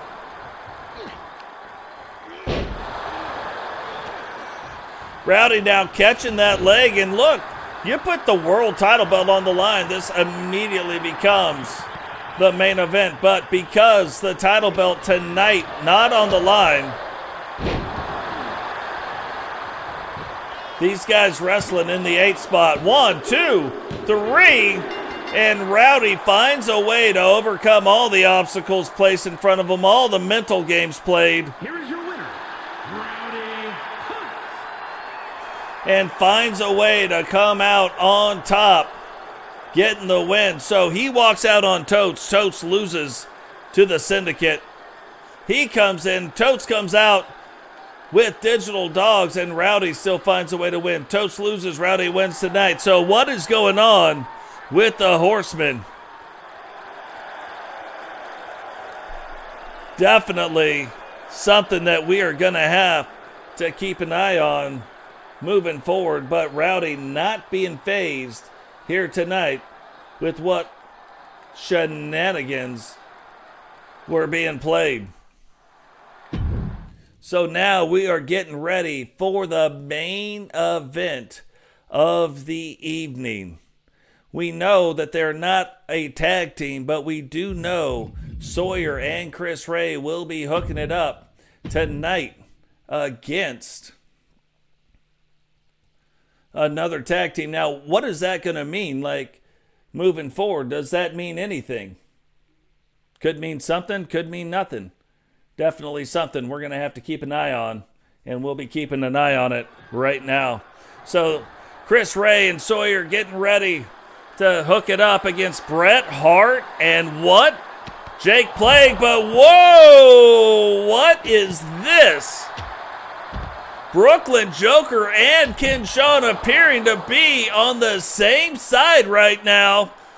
Thought that they were in a feud, and look at the confused look on Sawyer's face right now. But it looks like these two are getting ready to come down to the ring and replace the tag team of Bret Hart and Jake Plague. Oh, they told the referee that they'll do it, that that's who they want to wrestle. They'll wrestle these two guys. Referee says, okay, then back it on up and let's get this match started. So Ken Shawn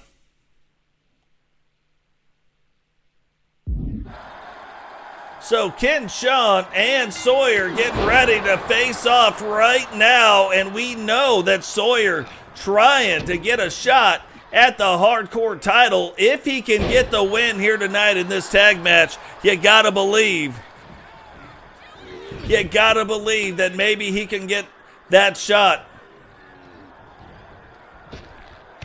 But Brooklyn Jokers and Ken Shawn looking like they've been a tag team forever, even though this is the very first time they have ever done it. Hey, what is going on, Logan? Welcome to the stream, brother. Doing well, doing very well. Main event of the evening. And Sawyer needing to find a way to get his tag partner tagged in, but I don't think he wants to get him tagged in. Chris Ray, though, fighting through it. And this kind of lends itself back to Sawyer being that loner guy, but look at that, using the old noggin there. getting out of the way of Ken Shawn's offense and then immediately going and attacking the big man Brooklyn Jokers, waiting for Ken Shawn in the ring and then getting thrown right back out again. And I love the word shenanigans.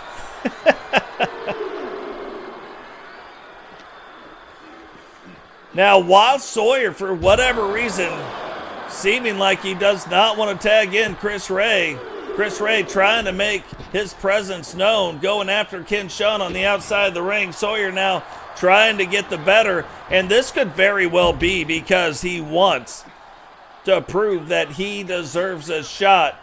And look, just trolled Chris Ray again, went over, looked like he was going to tag him in, and then changed his mind.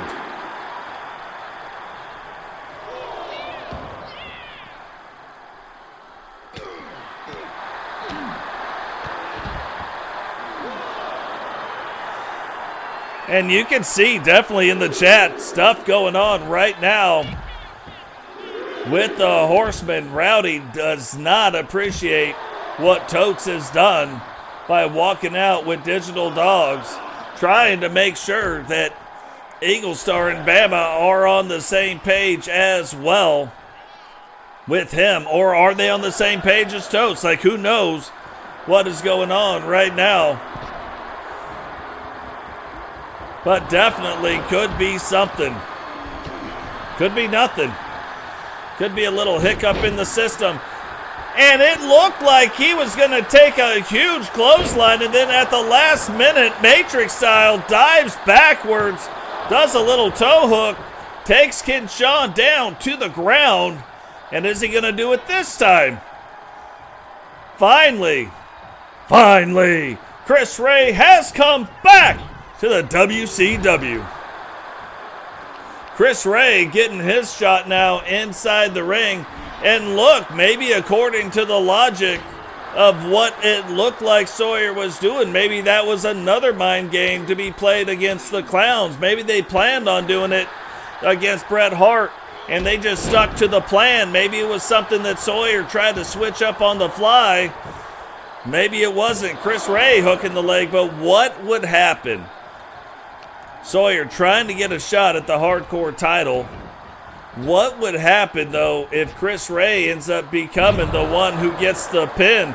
And then what if he pins the hardcore champion? Does Chris Ray then get the shot at the hardcore title? Don't know, but definitely something we are going to be keeping an eye on.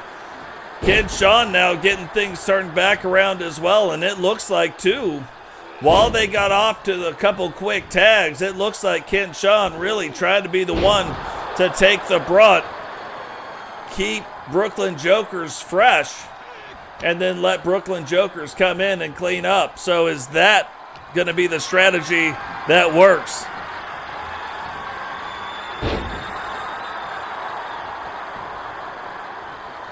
Chris Ray trying to get off to it, but Brooklyn again, while it looked like he might have got off to it at first, not getting off to it now.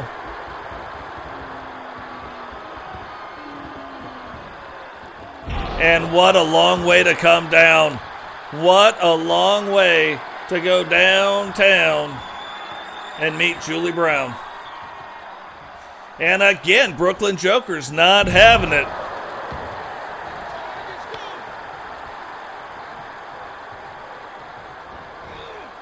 Oh, Chris Ray misses. Joker steps back, catches him riding dirty, now gets him in the airplane and turns it into the helicopter.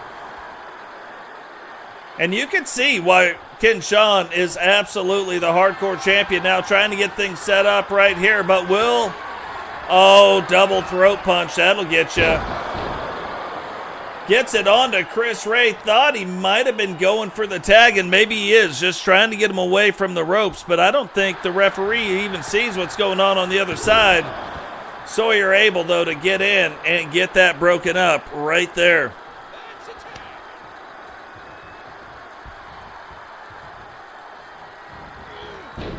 Oh, Chris Ray this time able to get out of the way of Jokers. And look, when you got a guy the size of Brooklyn Jokers in the ring, you got to step off to the side sometimes. You got to use your speed to get out of the way. You definitely don't want to try to get in front of an unstoppable force. And what was that? That was an owie, if I'd ever seen one. And Chris Ray getting a 2 count on Brooklyn.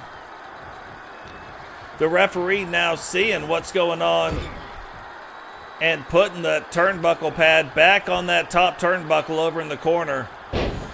Chris Ray, a cruiserweight, trying to pick up Brooklyn Jokers. Brooklyn's like not having it. Oh, now Sawyer getting them up and hitting them with the pile driver. Is this going to be it?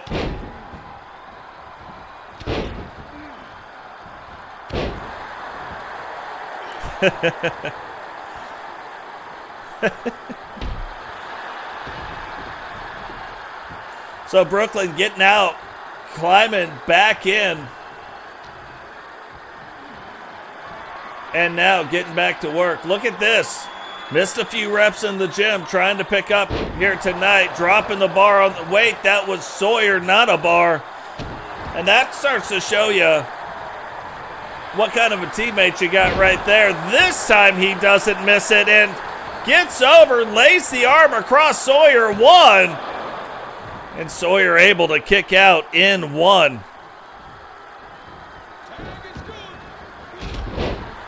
Sawyer, though, waiting on it. Gets Chris Ray, and this is about to become no laughing matter. Hits him with it, hooks the leg. 1, 2. And Sawyer barely able to get back in and break that up into main event of the evening. No title belts on the line right now, but a lot on the line. We saw Ken Shawn and Brooklyn Jokers come out, beat down Bret Hart and Jake Plague, not allowing them to take on their match. And now look at this. What once seemed like they were going to become allies, Ken Shawn yelling at Sawyer, telling him, you're not going to get a shot at my hardcore title belt. Sawyer trying to prove him wrong the other way, however.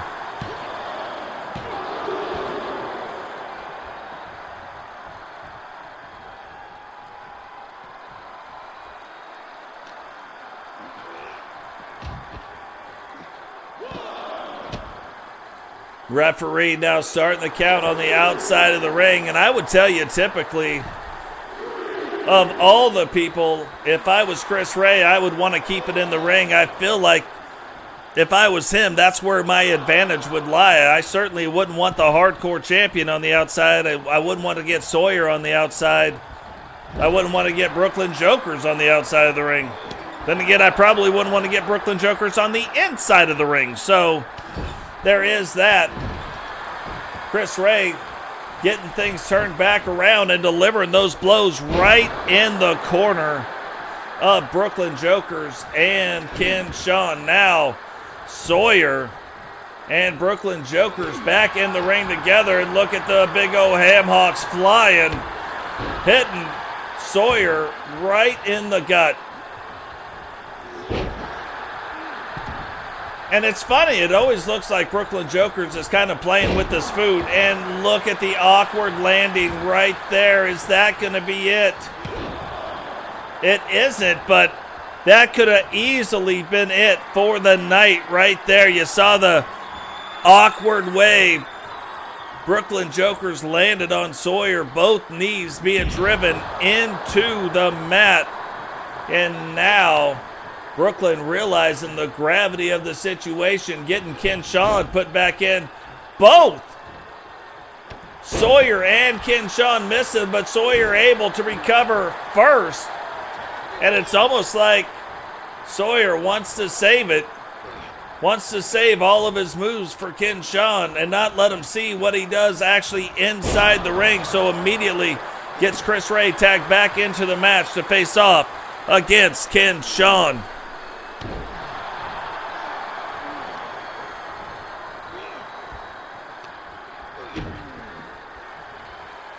Now Chris Ray picking him up, delivering an awkward neck breaker. Is this going to be it, too? And again, this is almost the thing that we talked about. What would happen if Chris Ray ended up pinning Ken Shawn? Would Chris Ray then get the title shot? Ken Shawn says he doesn't know, but he just delivered a huge swinging DDT. Splits open, at least it appears that he might have split open. Chris Ray hooks the leg. 1, 2, 3. And the brand new member, Ken Shawn of the MAD, hooks it up with Brooklyn Jokers to win the main event. So it looked like at one point, Ken Shawn and Sawyer might have been working a deal backstage to somehow come partnered up. And then in a weird and strange and fast change of events, Ken Shawn hooks up with the MAD, becomes a member of that group along with Peyton Hardy. And now it's like you got the madness, the clowns all on the same side, which has got to be crazy. Now, what you're going to see in a short coming up is the original Joker-like character all the way back in season 1 and 2, Mr. Sifter. It'd be a really interesting short to see. But guys, that is going to do it for us here today. Remember, drop a like on the video, subscribe if you're new, turn on the bell notification so you know at the same time we go live. Share the video if you want to become a member of the channel. Again, 4 easy ways to do it. From $2.99 all the way up to $9.99 a month. Become a member of the channel. All the money goes back into the channel to provide a better product. And it is absolutely free to subscribe. It is absolutely free to share out the video. It is absolutely free to hit the like button. If you dislike the video, hit the dislike, the thumbs down button. Hit it twice. Show me how much you dislike it. Push it twice.